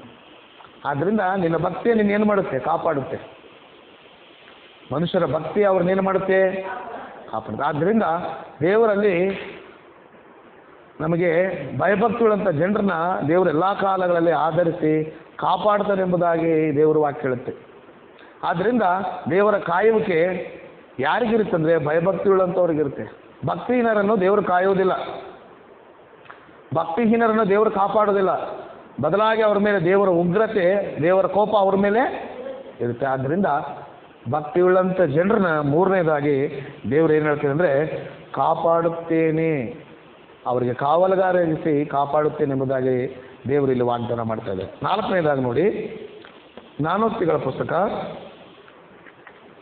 10ನೇ ಅಧ್ಯಾಯ 27ನೇ ವಚನ. ಜ್ಞಾನೋಕ್ತಿಗಳ ಪುಸ್ತಕ 10ನೇ ಅಧ್ಯಾಯ 27ನೇ ವಚನ. ಯೆಹೋವನಿಗೆ ಭಯಪಡುವವರ ದಿನಗಳಿಗೆ ವೃದ್ಧಿ, ನೋಡ್ರಿ, ಯೆಹೋವನಲ್ಲಿ ಭಯಭಕ್ತಿಯಿಂದ ಬದುಕ್ತಕ್ಕಂಥವರ ಆಯುಷ್ಕಾಲ ಜಾಸ್ತಿ ಆಗುತ್ತದೆ. ದಿನ ವೃದ್ಧಿ ಅಂದರೆ ಆಯುಷ್ಕಾಲ ಜಾಸ್ತಿ. ಭಕ್ತಿಯಿಂದ ಬದುಕ್ತಕ್ಕಂಥ ಜನರು ಬಹಳ ಕಾಲ ಬದುಕ್ತಾರೆ. ಆದರೆ ದುಷ್ಟರ ವರ್ಷಗಳಿಗೆ ಕ್ಷಯ ಅಂದರೆ ಅವ್ರು ಬೇಗನೆ ಹೊರಟೋಗ್ತಾರೆ ಅಂತೆ. ಅವ್ರ ಆಯುಷ್ಕಾಲ ಅಲ್ಪಾಯುಷ್ಗಳವರು. ಯಾರು? ಭಕ್ತಿಹೀನರು. ದುಷ್ಟರಂದ್ರೆ ಯಾರು? ಭಕ್ತಿಹೀನರ್ತಾರೆ. ಅವ್ರ ದಿನಗಳು ಕಡಿಮೆ ಆಗ್ತದೆ. ಕ್ಷಯ ಅಂತ ಹೇಳಿದ್ರೆ ಅವ್ರ ದಿನಗಳು ಕಡಿಮೆ. ಆದರೆ ಯೆಹೋವನಲ್ಲಿ ಭಯಪಡುವವರ ದಿನಗಳಿಗೆ ವೃದ್ಧಿ ಅಂದರೆ ಆಯುಷ್ಕಾಲ ಗಟ್ಟಿ ಇರುತ್ತೆ, ಆಯುಷ್ಕಾಲ ಜಾಸ್ತಿ ಅವ್ರಿಗೆ. ಕಾರಣ ಏನು ಗೊತ್ತಾ? ಅವರು ದೇವರಲ್ಲಿರ್ತಕ್ಕಂಥ ಭಯಭಕ್ತಿಯಿಂದ ಕೆಟ್ಟ ನಡವಳಿಕೆ, ಕೆಟ್ಟ ಮಾತು, ಕೆಟ್ಟ ಅಭ್ಯಾಸಗಳು ಏನಾಗಿರ್ತಾರೆ, ದೂರವಾಗಿರ್ತಾರೆ. ಆದ್ದರಿಂದ ಅವ್ರ ಆಯುಷ್ಕಾಲ ಏನಾಗುತ್ತೆ? ಜಾಸ್ತಿ ಆಗುತ್ತೆ. ಈಗ ಭಾಳ ಕಾಲ ಬದುಕಬೇಕಂತಾರ ಮನುಷ್ಯರು, ಬೇಗ ಸಾಯ್ಬೇಕಂತಾರ? ಯಾರಾದರೂ ಆಗಲಿ ನಾನು ಇನ್ನೂ ಬದುಕಬೇಕು ಅಂತಿರ್ತಾರೆ. ಈಗ ಹಾಸ್ಪಿಟ್ಲಲ್ಲಿ ಕೋಮಾದಲ್ಲಿ ಇರ್ತಾರೆ, ಅಲ್ಲಿ ಹೋಗಿ ಕಿವಿ ಕೇಳ್ರಿ, ಏನಪ್ಪ ಸಾಯ್ತೀನಿ ಅಂತ ಹೇಳಿದ್ರೆ ಹ್ಞೂ ಅಂತಾನೆ. ಇನ್ನೇನೆಲ್ಲ ಮುಗ್ದೈತಲ್ಲ, ಇನ್ನೇನು ಹೋಯ್ತೀಯಾ ಅಂತ ಕೇಳಿದ್ರೆ ಹ್ಞೂ ಹೋಗಲ್ಲ ಅಂತಾನೆ. ಆ ಕೋಮಾದಲ್ಲಿರೋರು ಏನು ಮಾಡ್ಬೇಕು? ಇನ್ನೂ ಬದುಕಬೇಕಂತ ಯಾರು? ಅದು ಹ್ಯೂಮನ್ ನೇಚರ್. ಯಾರಿಗೂ ಸಾಯ್ಬೇಕಂತಿರಲ್ಲ. ದಿನಗಳು ಜಾಸ್ತಿ ಆಗ್ಬೇಕು. ನಿನ್ನ ದಿನಗಳು ದಿನಮಾನಗಳು ಜಾಸ್ತಿ ಆಗ್ಬೇಕಂದ್ರೆ, ನಿನ್ನ ಆಯುಷ್ಕಾಲ ಜಾಸ್ತಿ ಆಗ್ಬೇಕಂದ್ರೆ ಟೆಕ್ನಿಕ್ ಏನೂ ಇಲ್ಲ. ಏನು ಟೆಕ್ನಿಕ್ಕು? ದೇವರಲ್ಲಿ ಭಯಭಕ್ತಿಯಿಂದ ಬದುಕು. ನಿನ್ನ ದಿನಗಳು ವೃದ್ಧಿ ಆಗ್ತವಂತೆ ಅಂದರೆ ಆಯುಷ್ಕಾಲ ಜಾಸ್ತಿ. ಭಕ್ತಿಹೀನರ ದಿನಗಳಿಗೆ ಕ್ಷಯ. ಅವರ ದಿನಗಳು ಅವರ ಅಲ್ಪಾಯುಷ್ಯಗಳು. ಭಕ್ತಿಹೀನರು ಕೆಟ್ಟದ್ದು ಮಾಡ್ತಾರೆ ಬೇಗ, ಅಷ್ಟೇ ತಾನೆ? ಭಕ್ತಿಹೀನರು ಕೆಟ್ಟ ಅಭ್ಯಾಸ, ಕೆಟ್ಟ ಮಾತು ಇದನ್ನು ಕಲಿಸ್ಬಿಟ್ಟು ಅವ್ರು ಬೇಗನೆ ಈ ಭೂಮಿಯನ್ನು ಬಿಟ್ಟು ಏನು ಮಾಡ್ತಾರೆ? ಸಾಯ್ತಾರೆ. ಅವರ ದಿನಗಳಿಗೆ ಯಾವುದೇ ಗ್ಯಾರಂಟಿ ಇಲ್ಲ. ಆದರೆ ಭಕ್ತಿವಂತರಿಗೆ ಗ್ಯಾರಂಟಿ ಇದೆ. ದೇವರ ವಾಕ್ಯ ಹೇಳುತ್ತೆ ಅವರ ದಿನಗಳು ವೃದ್ಧಿ ಆಗುತ್ತವೆ. ಆದ್ದರಿಂದ ಮನುಷ್ಯರು ಭಕ್ತಿಯನ್ನು ಬೆಳೆಸ್ಕೋಬೇಕು. ವಿಪರ್ಯಾಸ ನೋಡ್ರಿ, ಮನುಷ್ಯರು ಈಗಿನ ಸಮಾಜದಲ್ಲಿ ಭಾಳ ವರ್ಷ ಬದುಕಿದ್ರೆ ಬೇಗ ಸಾಯ್ಕತ್ತಾರ. ಹೇಳ್ಬೇಕು, ಮುದುಕರು ಸಾಯ್ತಿದ್ರೆ ಎಲ್ಲ ಈಗ ಹಿಂದಿನ ಕಾಲದಲ್ಲೆಲ್ಲ ಏಜ್ ಆದ್ಮೇಲೆ ಸಾಯ್ತಿದ್ರು. ಅಜ್ಜಿ ಸತ್ತನಂತ ಒಂದಿನ ಆಡ್ತಿದ್ರು. ಈಗ ಹಂಗಲ್ಲ. ಎಲ್ಲಿ ನೋಡಿದ್ರು ಬ್ಯಾನರ್ಗಳು ಯಾರು ಇರ್ತವೆ? ಗೆಳೆಯ ಮತ್ತೆ ಹುಟ್ಟಿ ಬಾ, ವಿ ಮಿಸ್ ಯು ಬರೆದಿರ್ತಾರೆ. ಕಾರಣ ಏನು ಗೊತ್ತಾ? ಅಂದರೆ ಎಲ್ಲರೂ ಮನುಷ್ಯರು ಬೇಗ ಸಾಯ್ತಿದ್ರೆ ಅಂದ್ರೆ ಅರ್ಥ ಏನಂದರೆ ಲೋಕದಲ್ಲಿ ಭಕ್ತಿಗಿಂತ ಏನು ಜಾಸ್ತಿ ಇದೆ? ಭಕ್ತಿಹೀನತೆನೇ ಜಾಸ್ತಿ ಇದೆ. ಅರ್ಥ ಆಯ್ತಾ? ಭಕ್ತಿಹೀನತೆ ಜಾಸ್ತಿ ಇದೆ. ಆದ್ದರಿಂದ ಲೋಕದಲ್ಲಿ ಕ್ರೈಮ್ ರೇಟು ಜಾಸ್ತಿ ಆಗ್ತದೆ. ಕ್ರೈಮ್ ರೇಟ್ ಅಂದರೆ, ಕ್ರೈಮ್ ಅಂದರೆ ಗೊತ್ತಲ್ಲ, ಏನು ಮಾಡ್ತಾರೆ? ಕ್ರೈಮ್ ಅಂತ ಹೇಳಿದ್ರೆ ದುಷ್ಟತನ, ಅಪರಾಧಗಳು. ಈ ಟಿ ವಿಯಲ್ಲಿ ಏನಾದ್ರು ತೋರಿಸ್ತಾರ, ಘೋರ ಅಪರಾಧಗಳನ್ನು ತೋರಿಸ್ತಾ ಇರ್ತಾರೆ. ರಾತ್ರಿ ಟೈಮಲ್ಲಿ ಹಿಂಗಾಯ್ತು 10 ಗಂಟೆಗೆ ಆಗ್ತಾರೆ ನೋಡಿ ಟಿ ವಿನೆಲ್ಲ ತೋರಿಸ್ತಾರೆ. ಅಂದರೆ ಭೂಮಿಯಲ್ಲಿ ಕೆಟ್ಟದ್ದು ಜಾಸ್ತಿ ಆಗ್ತಿದೆ. ಕ್ರೈಮ್ ರೇಟ್ ಏನಾಗ್ತಿದೆ? ಕಾರಣ ಏನು ಗೊತ್ತಾ? ಮನುಷ್ಯರಲ್ಲಿ ಎಲ್ಲರೂ ಏನಾಗ್ತಿದೆ? ಭಕ್ತಿಹೀನರಾಗ್ತಾ ಇದೆ. ಮನುಷ್ಯರಲ್ಲಿ 100 ಜನರಲ್ಲಿ 10 ಜನಕ್ಕೆ ಏನಿರುತ್ತೆ? ಭಕ್ತಿ ಇರುತ್ತೆ. 90 ಜನ ಅದಕ್ಕೆ ಮನುಷ್ಯ ಎಲ್ಲ ಏನಾಗ್ತಾರೆ? ಬೇಗ ಕುಡಿಯೋದು, ಅಂದರೆ ಕೆಟ್ಟ ಮಾತು, ಕೆಟ್ಟ ಅಭ್ಯಾಸಗಳು ಮಾಡ್ಕೊಂತ ಇನ್ನು ಆಯುಷ್ಕಾಲ ಇನ್ನು ದೇವ್ರು ಇಟ್ಟಿರ್ತಾನೆ, ಅರ್ಧಕ್ಕೆ ಏನು ಮಾಡಿಬಿಡ್ತಾರೆ. ಓಕೆ. ಕಾರಣ ಏನಂದರೆ ಭಕ್ತಿಹೀನತೆ ಪ್ರಪಂಚದಲ್ಲಿ ಜಾಸ್ತಿ ಇದೆ, ಅದಕ್ಕೆ ಕೆಟ್ಟದ್ದು ಇದೆ. ಆದ್ದರಿಂದ ಭಕ್ತಿವಂತರ ದಿನಗಳಿಗೆ ವೃದ್ಧಿ ಇದೆ. ದೈವ ಭಕ್ತಿ ಮನುಷ್ಯರಿಗೆ ಆಯುಷ್ಕಾಲವನ್ನು ಕೊಡುತ್ತೆ. ಏನು ಕೊಡ್ತಮ್ಮ? ಆಯುಷ್ಕಾಲ ಕೊಡುತ್ತೆ. ನಾವು ಗಟ್ಟಿಯಾಗಿರಬೇಕು. ಆಯುಷ್ಕಾಲದಿಂದ ದೇವ್ರ ಮಹಿಮೆಗಾಗಿ ಜೀವಿಸ್ಬೇಕಂದ್ರೆ ನೀನು ಅಲ್ಲಿ ತಿನ್ನಬೇಕು, ಇದು ತಿನ್ನಬೇಕು, ಯೋಗ ಮಾಡಬೇಕು, ವಾಕಿಂಗ್ ಮಾಡಬೇಕು, ಟಿಪ್ರಲಾಗ ಹೋಗ್ಬೇಕಂತಲ್ಲ. ಏನು ಮಾಡಬೇಕು? ಭಕ್ತಿಯಿಂದ ಬದುಕಿ ಅವೆಲ್ಲ ಮಾಡು. ಭಕ್ತಿ ಇಲ್ಲ ಅಂದರೆ ನಿನ್ನ ದನಗಳು ಏನಾಗ್ತದೆ? ಕಡಿಮೆ ಆಗ್ತದೆ. ನಿನ್ನ ದನಗಳಿಗೆ ಕ್ಷಯ ಅಂತ ಹೇಳ್ತದೆ. ಆದ್ದರಿಂದ 4ನೇ ಪ್ರಯೋಜನ ಏನಂದರೆ ದೈವ ಭಕ್ತಿ ನಿನಗೆ ಆಯುಷ್ಕಾಲವನ್ನು ವೃದ್ಧಿ ಮಾಡುತ್ತೆ, ಆಯುಷ್ಕಾಲವನ್ನು ನಿನಗೆ ಕೊಡುತ್ತೆ. 4ನೇದು. 5ನೇದು 8ನೇ ಅಧ್ಯಾಯ, ಅದೇ ಜ್ಞಾನೋಕ್ತಿಗಳ ಪುಸ್ತಕ 8ನೇ ಅಧ್ಯಾಯ, 16ನೇ ಅಧ್ಯಾಯ 6ನೇ ವಚನ ನೋಡಿ. 16:6. 16ನೇ ಅಧ್ಯಾಯ 6ನೇ ವಚನ. ಕೃಪಾ ಸತ್ಯತೆಗಳಿಂದ ಪಾಪ ನಿವಾರಣೆ. ನೋಡಿ, ಯೆಹೋವನ ಭಯಭಕ್ತಿಯಿಂದ ಹಾನಿ ನಿವಾರಣೆ. ಹಾನಿ ನಿವಾರಣೆ ಅಂದರೆ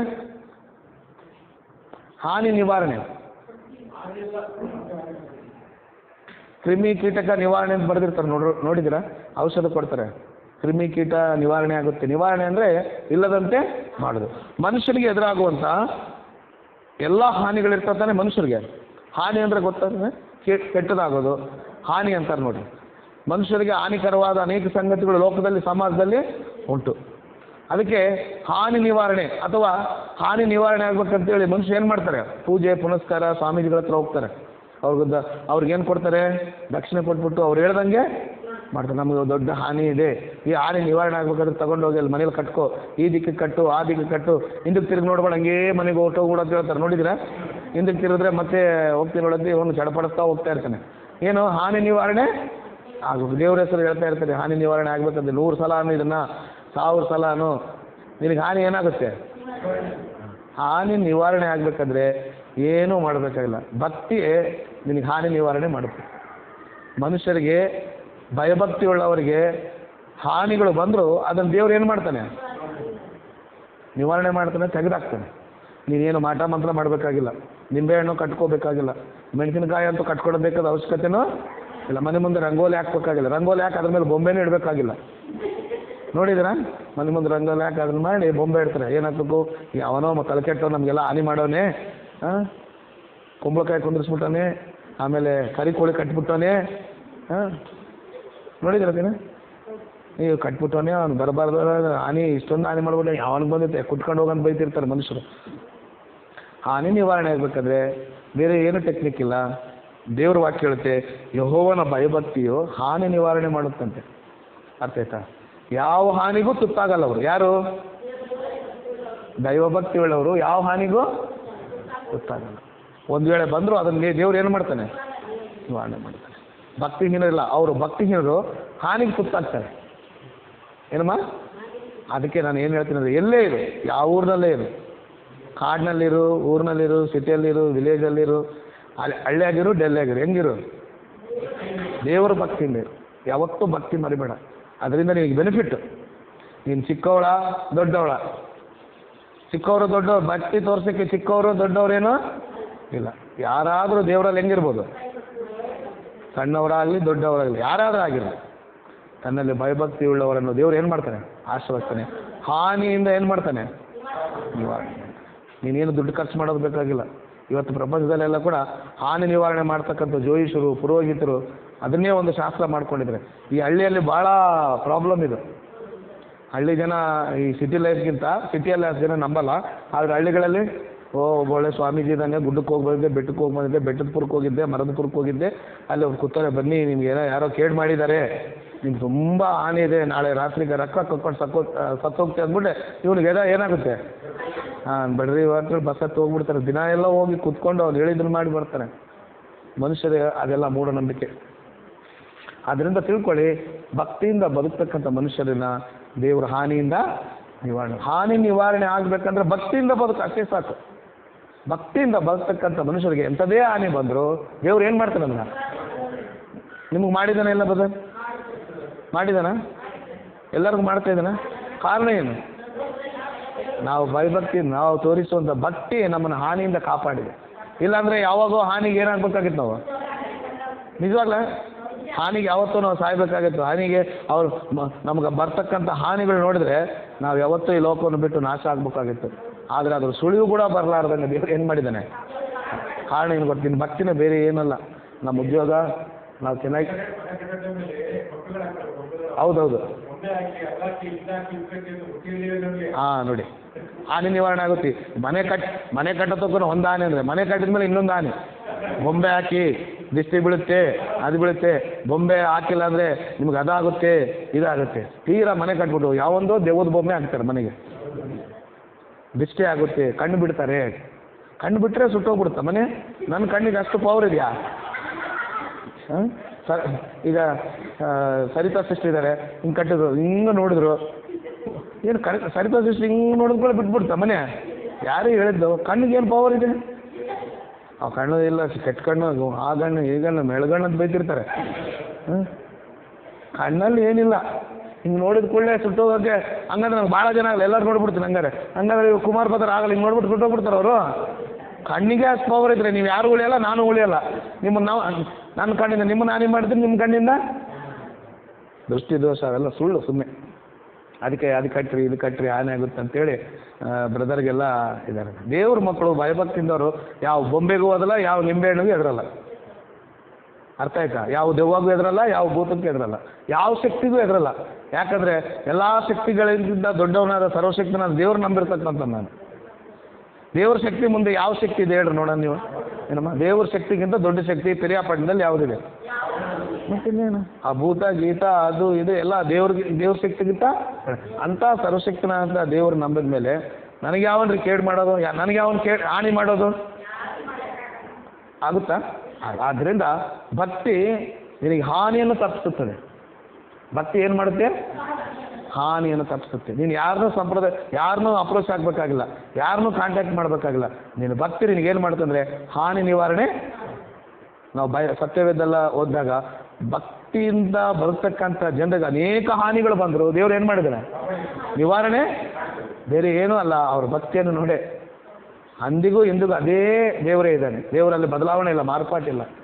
ನಾವು ಇವತ್ತು ಅದೇ ಭಕ್ತಿಯನ್ನು ವೃದ್ಧಿಸಿಕೊಂಡು ಭಕ್ತಿಯಿಂದ ಬದುಕಿದಂತಾದರೆ ದೇವರು ನಮ್ಮನ್ನು ಕೂಡ ಏನು ಮಾಡ್ತಾನೆ? ಆಶೀರ್ವಾದ ಮಾಡಿ ಹಾನಿಯಿಂದ ಏನು ಮಾಡ್ತಾನೆ ಸಿಸ್ಟರ್? ಹಾನಿಯಿಂದ ನಿವಾರಣೆ ಮಾಡ್ತಾನೆ ಎಂಬುದಾಗಿ ದೇವರ ವಾಕ್ಯ. ಆದ್ದರಿಂದ ಭಕ್ತಿ ನಮಗೆ ಹಾನಿ ಆಗದಂತೆ ಏನು ಮಾಡುತ್ತೆ? ತಪ್ಪಿಸುತ್ತದೆ. ಒಂದು ವೇಳೆ ಹಾನಿ ಬಂದರೂ ಆ ಭಕ್ತಿ ಅದನ್ನೇನು ಮಾಡುತ್ತೆ? ನಿವಾರಣೆ ಮಾಡುತ್ತೆ. ಆದ್ದರಿಂದ ಭಕ್ತಿ ನಿವಾರಣೆ ಮಾಡುತ್ತೆ. 5ನೇದು. 6ನೇದು ಏನಂತ ಹೇಳಿದ್ರೆ ಧರ್ಮೋಪದೇಶ ಕಾಂಡ 5ನೇ ಅಧ್ಯಾಯ 29ನೇ ವಚನ. ಧರ್ಮೋಪದೇಶ ಕಾಂಡ 5ನೇ ಅಧ್ಯಾಯ 29ನೇ ವಚನದಲ್ಲಿ ಮೋಶೆ ಇಸ್ರಾಯೇಲರಿಗೆ ಈ ರೀತಿಯಾಗಿ ಮಾತಾಡ್ತಾನೆ. ಧರ್ಮೋಪದೇಶ ಕಾಂಡ 5ನೇ ಅಧ್ಯಾಯ 29ನೇ ವಚನ.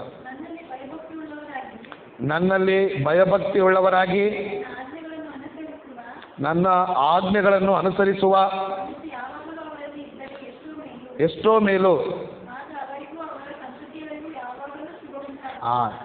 ಭಕ್ತಿಯಿಂದ ಬರ್ತಕ್ಕಂಥ ಜನರಿಗೆ ದೇವರು ಶುಭವನ್ನು ಕೊಡ್ತಾನಂತೆ. ಶುಭ ಅಂದರೆ ಕ್ಷೇಮವನ್ನು ಕೊಡ್ತಾನಂತ ಅರ್ಥ. ದೇವ್ರ ವಾಕ್ಯದಲ್ಲಿ ಏನು ಹೇಳ್ತಾನಂದರೆ, ನನ್ನಲ್ಲಿ ಭಯಭಕ್ತಿ ಉಳ್ಳವರಾಗಿ ನನ್ನ ಆಜ್ಞೆಗಳನ್ನು ಅನುಸರಿಸುವ ಮನಸ್ಸು ಯಾವಾಗಲೂ ಅವರಲ್ಲಿ ಇದ್ದರೆ. ಯಾರಲ್ಲಿ? ಇಸ್ರಾಯೇಲರಲ್ಲಿ. ದೇವರಲ್ಲಿ ಭಯಭಕ್ತಿ ಉಳ್ಳವರಾಗಿ ಆತನ ಆಜ್ಞೆಗಳನ್ನು ಅನುಸರಿಸುವ ಮನಸ್ಸು ಯಾವಾಗಲೂ ಇರಬೇಕಾ? ಅವಾಗವಾಗ ಇರಬೇಕಾ? ಹೇಳ್ತಾ ಇಲ್ಲ. ಯಾವಾಗಲೂ ಅಂದರೆ 24x7 ಅಂತ. ಏನಮ್ಮ ಯಾವಾಗಲೂ ಅಂದರೆ 24x7 ಆಗ್ತಾರೆ. ನೋಡಿದಿರಾ ನಮ್ಮ ಹಾಸ್ಪಿಟ್ಲಲ್ಲಿ ಸೇವೆ 24x7 ಅಂದರೆ ಯಾವಾಗಲೂ ಬಾಗ್ಲಾಕಲ್ಲ ಅಂತ ಅರ್ಥ. ಅದು ಗೋಬಿ ರೈಸ್ ಮಾಡ್ತಿರ್ತಾರೆ. 24x7 ಅಂದರೆ ಹಗಲು ರಾತ್ರಿ ತೆಗೆದಿರುತ್ತಂತ ಅಷ್ಟೇ ತಾನೆ. ಸೊ ದೇವರಲ್ಲಿ ಕೂಡ ಭಕ್ತಿ ಅನ್ನೋದು ಹೆಂಗಿರಬೇಕು ಅಂದರೆ ನಾನು ಹೇಳಿದ್ನಲ್ಲ ಅದರ 24 ಏನು ಬದ 24x7 ಅಂದರೆ ಯಾವಾಗಲೂ ಇರಬೇಕು. ನೀನು ಯಾವಾಗ ನೋಡಿದ್ರು ನೀನು ಹೆಂಗೆ ಕಾಣಬೇಕು? ಭಕ್ತಿ ಉಳ್ಳ ಮನುಷ್ಯರಾಗಿಯೇ ನಾವು ಆಡಿಸ್ತೀವಿ. ಯಾವಾಗಲೂ ಇರ್ತಾಯಿದಾರ ಮನುಷ್ಯರು? ಹೇಳ್ತಾ ಇಲ್ಲ. ಯಾವಾಗಲೂ ಎಲ್ಲರೂ ಇರ್ತಾಯಿದಾರ? ಯಾವಾಗಲೂ ಇರ್ತಾಯಿದಾರ ಭಕ್ತಿಯಿಂದ? ಎಲ್ಲರೂ ಇರ್ತಾ ಇಲ್ಲ. ನೀವು ಇರ್ತಾಯಿದ್ರೇನು? ಅವಾಗ ಅವ್ರಿಗೆ ತಮ್ಮ ಅವಶ್ಯಕತೆ ತಕ್ಕಂಗೆ. ನೀವಂತಲ್ಲ, ಕೆಲವು ಜನರು ಭಕ್ತಿ ಅನ್ನೋದು ಯಾವಾಗಲೂ ಇರ್ಸಂಗಿಲ್ಲ. ನಮಗೆ ಅವಶ್ಯಕತೆ ಬಿದ್ದರೇನೇ ಚರ್ಚಿಗೆ ಬರ್ತಾರೆ. ಅರ್ಥ ಆಯ್ತಾ? ನಮ್ಮ ಅವಶ್ಯಕತೆ ಏನಾದ್ರು ತೊಂದರೆ ಇದ್ರೇ ಕುಮಾರ್ ಬ್ರದರ್ ಹೊಸಿ ನಾವು ಪ್ರಾರ್ಥನೆ ಮಾಡಿ ಅಂತಾರೆ. ಅವಾಗ ಎಲ್ಲಿಲ್ಲದ ಭಕ್ತಿ ಬಂದಿರ್ತವ್ರಿಗೆ. ಕಾರಣ ಏನಂದರೆ ಬ್ರದರ್ ಗೊತ್ತಾಗುತ್ತೆ ಏನೋ ಸಮಸ್ಯೆ ಬಂದಿದೆ, ಕಿರುಕುಳ ಆಗಿದೆ, ಅದಕ್ಕೆ ನಾನು ನೆನಪು ಮಾಡ್ಕೊಂಡವ್ರೆ. ಹೌದಾ? ನಿಜವಾದ ಫ್ಯಾಕ್ಟಾ? ಇಲ್ಲಿ ಯಾವಾಗಲೂ ಇರಲ್ಲ ಕೆಲವು ಜನಕ್ಕೆ. ಈಗ ನಾವು ಇದೀವಿ ಬಿಡ್ರಿ, ಕೆಲವು ಅದು ಸಾವಾಗಲಿ, ಮರಣ ಆಗಲಿ, ಸಂತೋಷ ಆಗಲಿ, ಸುಖ ಆಗಲಿ, ಅದು ಮಳೆ ಆಗಲಿ, ಚಳಿ ಆಗಲಿ, ಏನೇ ಆಗಲಿ ಚರ್ಚಿಗೆ ಬರ್ತೀವಿ, ದೇವರಲ್ಲಿ ಭಯಭಕ್ತಿಯಿಂದ ಇರ್ತೀವಿ, ದೇವ್ರನ್ನ ಅನುಸರಿಸ್ತೀವಿ. ಕೆಲವ್ರು ಹಂಗಿರಲ್ಲ. ಭಕ್ತಿ ಅವಾಗವಾಗ ಬರುತ್ತೆ. ಅದೇ ಅವಾಗವಾಗ ಬರುತ್ತಂದ್ರೆ ಏನೋ ಆಗಿರ್ತದೆ. ಅವಾಗ ದಿಢೀರ್ನ ಏನು ನೆನಪಡ್ತಾರೆ ನೋಡಿ, ಕುಮಾರಣ್ಣನ ಬ್ರದರ್ ನಂಬರ್ ಹುಡುಕಿ ವಾಟ್ಸಪ್ ಚಾಟ್ ಮಾಡ್ತಾರೆ. ಬ್ರದರ್ ಒಂದು ಸ್ವಲ್ಪ ಪ್ರಾರ್ಥನೆ ಮಾಡಿ ನಮ್ಮ ಮನೆಗೆ ಬರ್ತೀರಾ ಅಂತ ಕೇಳ್ತಾರೆ. ಆವಾಗ ಬ್ರದರ್ ಹೋಗಿ ಹೇಳಿದ್ರೆ ಆ ಸಂಡೇ ಎಲ್ಲಿಗೆ ಬರ್ತಾರೆ? ಆವಾಗ ನೋಡ್ಬೇಕು ಒಳ್ಳೆ ಭಯಭಕ್ತಿ ಅವ್ರು ಬಂದಿರೋ. ಮತ್ತೆ ಅದೆಲ್ಲ ಅವ್ರು ಬಂದಿರೋ ಸ್ವಲ್ಪ ಕಷ್ಟ ಏನಾದ್ರು ಕೂಡ ನಿವಾರಣೆ ಆಯ್ತು, ಅದು ಹೋಯ್ತು, ಮತ್ತೆ ಅಡ್ರೆಸ್ ಇರಲ್ಲ ಅವರು. ಮತ್ತೆ ಚರ್ಚಿಗೆ ಬರ್ಬೇಕಂದ್ರೆ ದೇವ್ರು ಏನೋ ಒಂದು ಕಷ್ಟ ಅವ್ರಿಗೆ ಅಷ್ಟೇ ತಾನೆ. ಆದರೆ ದೇವ್ರ ವಾಕ್ಯ ಆ ರೀತಿಯದ್ದಲ್ಲ. ಅದಕ್ಕೆ ದೇವ್ರ ವಾಕ್ಯ ಏನು ಹೇಳ್ತಂದ್ರೆ, ನನ್ನಲ್ಲೇ ಭಯಭಕ್ತಿ ಉಳ್ಳವರಾಗಿ ನನ್ನ ಆಜ್ಞೆಗಳನ್ನು ಅನುಸರಿಸುವ ಮನಸ್ಸು ಯಾವಾಗಲೂ ಅವರಲ್ಲಿ ಇದ್ದರೆ ದೇವರು ಬಯಸ್ತಾ ಇದ್ದಾನೆ. ಯಾವಾಗಲೂ ಇರಬೇಕಂತೆ. ಯಾವಾಗಲೂ ಇಲ್ಲಿ ಯಾವಾಗಲೂ ಚರ್ಚಿಗೆ ಬರೋರು ಎಷ್ಟು ಜನ ಇದ್ರು ಹೇಳಿ? ಒಂದು ನಾನು ಮಿಸ್ ಆಗಲ್ಲ ಬದರ ಅನ್ನೋರು ಯಾವಾಗಲೂ ಬರ್ತೀವಿ ಸಿಸ್ಟರ್. ಅದು ಮಳೆ ಆಗಲಿ, ಗೆಳೆ ಆಗಲಿ, ಏನೇ ಆಗಲಿ, ಚಳಿ ಬರಲಿ, ಮಳೆ ಬರಲಿ, ಗುಡುಗು ಬರಲಿ, ಮಿಂಚು ಬರಲಿ, ನಾವು ಮಾತ್ರ ಇಲ್ಲಿ ಇಡ್ತೀವಿ ಬದರ ಅನ್ನೋರು ಕೈ ಎತ್ತರಿ. ಸೊ ನೀವೆಲ್ಲ ಇದ್ರೆ ಹಂಗಾರೆ ಒಳ್ಳೆಯದು. ಗುಡ್. ಅಂದರೆ ಈ 5ನೇ ಅಧ್ಯಾಯ 29ನೇ ವಚನದಲ್ಲಿ ಇರ್ತಾರೆ ಜನರು ನೀವು, ಆಯ್ತಾ? ಯಾವಾಗಲೂ ಇದ್ದರೆ ಎಷ್ಟೋ ಮೇಲಂತೆ ನೋಡ್ರಿ, ಏನಾಗ್ತದೆ? ಎಷ್ಟೋ ಮೇಲಂದ್ರೆ ಎಷ್ಟೋ ಒಳ್ಳೆ. ಯಾವಾಗಲೂ ದೇವರಲ್ಲಿ ಭಕ್ತಿಯಿಂದ ಬದುಕೋದು ಎಷ್ಟೋ ಎಷ್ಟೋ ಒಳ್ಳೆಯದದು, ಎಷ್ಟೋ ಕೆಟ್ಟದ್ದಲ್ಲ, ಎಷ್ಟೋ ಒಳ್ಳೆಯದು. ನಾನು ಅವರಿಗೂ ಅವರ ಸಂತತಿಯವರೆಗೂ ಶುಭವನ್ನು, ಶುಭ ಅನ್ನುವಂಥ ಕನ್ನಡ ಮಾತಿಗೆ ಅರ್ಥ ಏನಂದರೆ ಕ್ಷೇಮವನ್ನುಂಟು ಮಾಡ್ತೀನಿ. ಕ್ಷೇಮ ಅಂದರೆ ಚೆನ್ನಾಗಿರಬೇಕು, ಸುಖ ಶಾಂತಿಯಿಂದ ಇರಬೇಕಂತ ನೋಡಿ. ಈಗ ಹೊಸದಾಗಿ ಮದುವೆ ಆಗಿರ್ತಾರೆ, ಏನಂತ ಆಶೀರ್ವದಿಸ್ತಾರೆ ದೊಡ್ಡವರು? ಶುಭವಾಗಲಿ, ಶುಭವಾಗ್ಲಮ್ಮ, ನಿಮ್ಮ ದಾಂಪತ್ಯ ಜೀವನ ದೇವರು ಆಶ್ವಾಸಲಿ ಅಂತ ಆಶ್ವಾಸ್ತಾನೆ ನೋಡ್ರಿ ನೀವು. ಭೂಫಲ ಮಕ್ಕಳು ಪಡೆದು 100 ಜನ ಮಕ್ಕಳನ್ನ ಇಟ್ಬಿಟ್ಟು ಆರಾಮಾಗಿರ್ರಿ, ಸುಖವಾಗಿರ್ರಿ, ಹಚ್ಚ ಹಸಿರಾಗಿರ್ರಿ, ಆ ಗಿಡದಾಗಿರ್ರಿ, ಈ ಗಿಡದಾಗಿರ್ರಿ, ಚೆನ್ನಾಗಿರ್ರಿ ಅಂತ ಹೇಳ್ತಾರೆ ನೋಡಿ. ಅದೇ ಕ್ಷೇಮ. ಅದಕ್ಕೆ ಯಾರನ್ನೋ ಕರ್ಕೊಂಡು ಬರಬೇಕಾಗಿಲ್ಲ. ಮನುಷ್ಯರು ಯಾವಾಗಲೂ ಹಚ್ಚ ಹಸಿರಾಗಿರ್ಬೇಕಂದ್ರೆ ತಿಳ್ಕೊಂಬಿಡಿ, ದೇವರಲ್ಲಿ ಭಕ್ತಿಯಿಂದ ಬರಬೇಕು. ಹೆಂಗಿರ್ಬೇಕಂದ್ರೆ ಯಾರಾದರೂ ಬಾಡಿ ಹೋಗ್ಬೇಕಂತಂದ್ರೆ ಹಚ್ಚ ಹಸಿರಿಗೆ ಆಪೋಸಿಟ್ ಏನು? ಒಣಗೋಗೋದು. ಯಾರಾದರೂ ಒಣಗೋಗ್ಬೇಕಂತಾರೆ ಮನುಷ್ಯರು, ಬ್ರದರ್ ನಾವು ತುಂಬ ಒಣಗೋಗಂಗೆ ಪ್ರಾರ್ಥನೆ ಮಾಡಿರಂತಾರೆ. ಯಾರಾದ್ರು ಬ್ರದರ್ ಇನ್ನೂ ಸ್ವಲ್ಪ ನಾವು ಡೆವಲಪ್ ಆಗಬೇಕು, ಹಚ್ಚ ಹಸಿರಾಗಿರ್ಬೇಕು, ಆ ಗಿಡದಂಗೆ ಇರಬೇಕು, ಈ ಗಿಡದಂಗೆ, ನಿಂಬೆ ಹಣ್ಣು ಗಿಡದಂಗೆ, ದ್ರಾಕ್ಷಿ ಗಿಡದಂಗೆ ಇರಬೇಕು, ಆಲಿವ್ ಟ್ರೀ ಮಾಡ್ತಾರೆ, ನಾವು ಯಾವಾಗಲೂ ಎವರ್ಫುಲ್ ಗ್ರೀನ್ ಆಗಿರ್ಬೇಕಂತ ಹೇಳ್ತಾರೆ. ಸೂತ್ರ ಏನು? ಹಂಗಿರ್ಬೇಕಂದ್ರೆ ಏನು? ಭಕ್ತಿಯಿಂದ ಬರುತ್ತೆ. ಅದಕ್ಕೆ ದೇವರು ಹೇಳ್ತಾನೆ, ಮೋಶೆ ಮೂಲಕ ಹೇಳ್ತಾನೆ, ನನ್ನ ಅಲ್ಲಿ ಭಯಭಕ್ತಿಯುಳ್ಳವರಾಗಿ ನನ್ನ ಆಜ್ಞೆಗಳನ್ನು ಅನುಸರಿಸುವ ಮನಸ್ಸು ಯಾವಾಗಲೂ ಅವರಿಗಿದ್ರೆ ಮೇಲು, ನಾನು ಅವರಿಗೂ ಅವರ ಸಂತತಿಯವ್ರಿಗೆ ಏನು ಮಾಡ್ತೇನೆ? ಮನುಷ್ಯರು, ಮಾನವ ಜಾತಿಗೆ ಮೇಲು, ಮನುಷ್ಯರಿಗೆ ಕ್ಷೇಮವನ್ನು ಉಂಟು ಮಾಡ್ತಕ್ಕಂಥದ್ದು ಭಕ್ತಿ. ಭಕ್ತಿ ಇದ್ದರೆ ನೀನು ಎಲ್ಲೇ ಇದ್ರೆ ಹೆಂಗಿರ್ತೀವಿ? ಹಚ್ಚ ಹಸಿರಾಗಿರ್ತೀವಿ. ಅಂದರೆ ಎವರ್ ಗ್ರೀನ್ ಅಂತ. ಯಾವ ಗ್ರೀನು? Evergreen. ಅವಾಗಲ್ಲ, ಎವರ್ ಗ್ರೀನ್ ಅಂತಾರೆ ನೋಡಿ. Evergreen. ನನಗೇನು ಕಡಿಮೆ, ನಾನು ಎವರ್ ಗ್ರೀನ್ ಅಂತಾರೆ ನೋಡಿ ಕೆಲವರು. ನಾನೇನು ಕಡಿಮೆ, ನಾನು ಎವರ್ ಗ್ರೀನು. ಎವರ್ ಗ್ರೀನ್ ಅನ್ನೋ ಆ ವರ್ಡ್ ಯಾರು ಸೂಟ್ ಆಗುತ್ತಂದರೆ ಭಕ್ತಿಯಿಂದ ಹೇಳ್ತಕ್ಕಂಥ ಕ್ಷೇಮವನ್ನು ಉಂಟು ಮಾಡ್ತಾನೆ ದೇವರು. ಮನುಷ್ಯರೆಲ್ಲರೂ ಕ್ಷೇಮದಿಂದ ಬದುಕಬೇಕಂತಾರೆ. ಸುಖ ಶಾಂತಿ ನೆಮ್ಮದಿ ಇದೇ ತಾನೇ ಕ್ಷೇಮ ಅಂತೇಳಿ. ನೆಮ್ಮದಿ ಇದ್ದರೆ, ಈಗ ಕ್ಷೇಮ ಇಲ್ಲ ಅಂದರೆ ಮನುಷ್ಯರಿಗೆ ಏನಿದ್ರೆ ಏನು ಉಪಯೋಗ? ಏನಿಲ್ಲ, ನೆಮ್ಮದಿನೇ ಇಲ್ಲ ಬಿಡ್ರಿ, ಕ್ಷೇಮ ಇಲ್ಲ, ನಮ್ಮ ಕ್ಷೇಮನೇ ಇಲ್ಲ ಅಂತಾರೆ. ಆದ್ದರಿಂದ ಮನುಷ್ಯರಿಗೆ ಕ್ಷೇಮವನ್ನು ಉಂಟು ಮಾಡ್ತಕ್ಕಂಥದ್ದು ಭಕ್ತಿ. ದೇವರು ಹೇಳ್ತಾನೆ ಮೋಶೆಯ ಮೂಲಕ, ನಾನು ಅವರಿಗೂ ಅವರ ಸಂತತಿಗೂ ಕ್ಷೇಮವನ್ನು, ಭಕ್ತಿ ಉಳ್ಳಂಥ ಜನರಿಗೆ 7ನೇದಾಗಿ ದೇವರು ಕ್ಷೇಮವನ್ನು ಉಂಟು ಮಾಡ್ತಾನಂತೆ. ಮೀಕನ ಬರೆದ ಪುಸ್ತಕದಲ್ಲಿ ಇದೇ ಮಾತನ್ನು ಪ್ರವಾದಿ ಬರೀತಾನೆ ನೋಡ್ರಿ. ಮೀಕನ ಪುಸ್ತಕ ಹಳೆ ಒಡಂಬಡಿಕೆಯಲ್ಲಿ, ಮೀಕನ ಪುಸ್ತಕ 2ನೇ ಅಧ್ಯಾಯ 7ನೇ ವಚನದಲ್ಲಿ, ಮೀಕನ ಪುಸ್ತಕ, ಮೀಕನ ಪುಸ್ತಕ ಸಿಗಿದೆ, 2ನೇ ಅಧ್ಯಾಯ 7ನೇ ವಚನ. ಪೇಜ್ ನಂಬರ್ ಹೇಳ್ಬಿಡಮ್ಮ ಅವ್ರಿಗೆ. ಪೇಜ್ ನಂಬರು ಹಳೆ ಒಡಂಬಡಿಕೆಯಲ್ಲಿ 983, ಮೀಕನ ಪುಸ್ತಕ 2ನೇ ಅಧ್ಯಾಯ 7ನೇ ವಚನ. ಯಾಕೋಬ ವಂಶವೇ,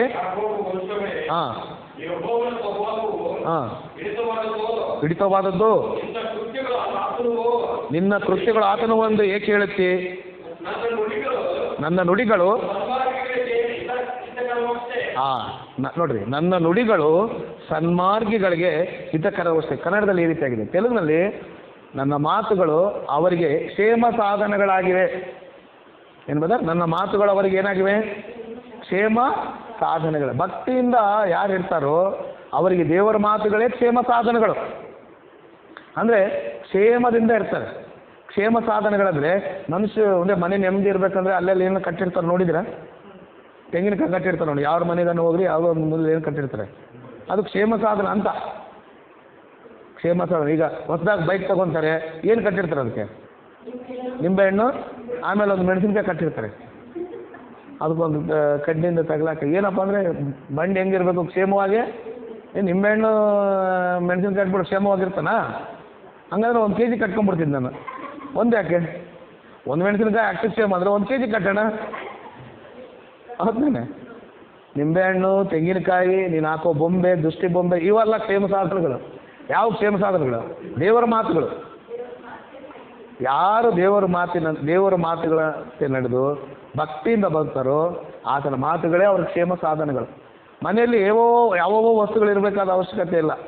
ಇನ್ನು ಹೃದಯದಲ್ಲಿ ಆತನ ಮಾತುಗಳಿದ್ರೆ ಆತನ ಮಾತುಗಳಿಂದ ಕ್ಷೇಮವನ್ನು ಉಂಟು. ಆದ್ದರಿಂದ ಭಕ್ತಿ ಮಾನವ ಕುಲಕ್ಕೆ ಕ್ಷೇಮವನ್ನು ಉಂಟು ಮಾಡುತ್ತೆ. ಮೊದಲೇ ಹೇಳಿದೆ, ಭಕ್ತಿಹೀನತೆಯು ಮನುಷ್ಯರಿಗೆ ನಾಶನವನ್ನು, ಭಕ್ತಿಹೀನತೆ ಮನುಷ್ಯರಿಗೆ ನಾಶನ ಅಂತಂದರೆ ಭಕ್ತಿಯು ಮನುಷ್ಯರಿಗೆ ಏನುಂಟು ಮಾಡುತ್ತೆ? ಕ್ಷೇಮವನ್ನು ನಾವೆಲ್ಲರೂ ಕ್ಷೇಮವಾಗಿರ್ಬೇಕಂದ್ರೆ ಕಾರಣ ಏನು? ಕಾರಣ ಏನು? ಭಕ್ತಿ. ಇಷ್ಟು ಅರ್ಥ ಆಗ್ತದೆ. ನಾವೆಲ್ಲರೂ ಕ್ಷೇಮದಿಂದ ಇರಬೇಕು.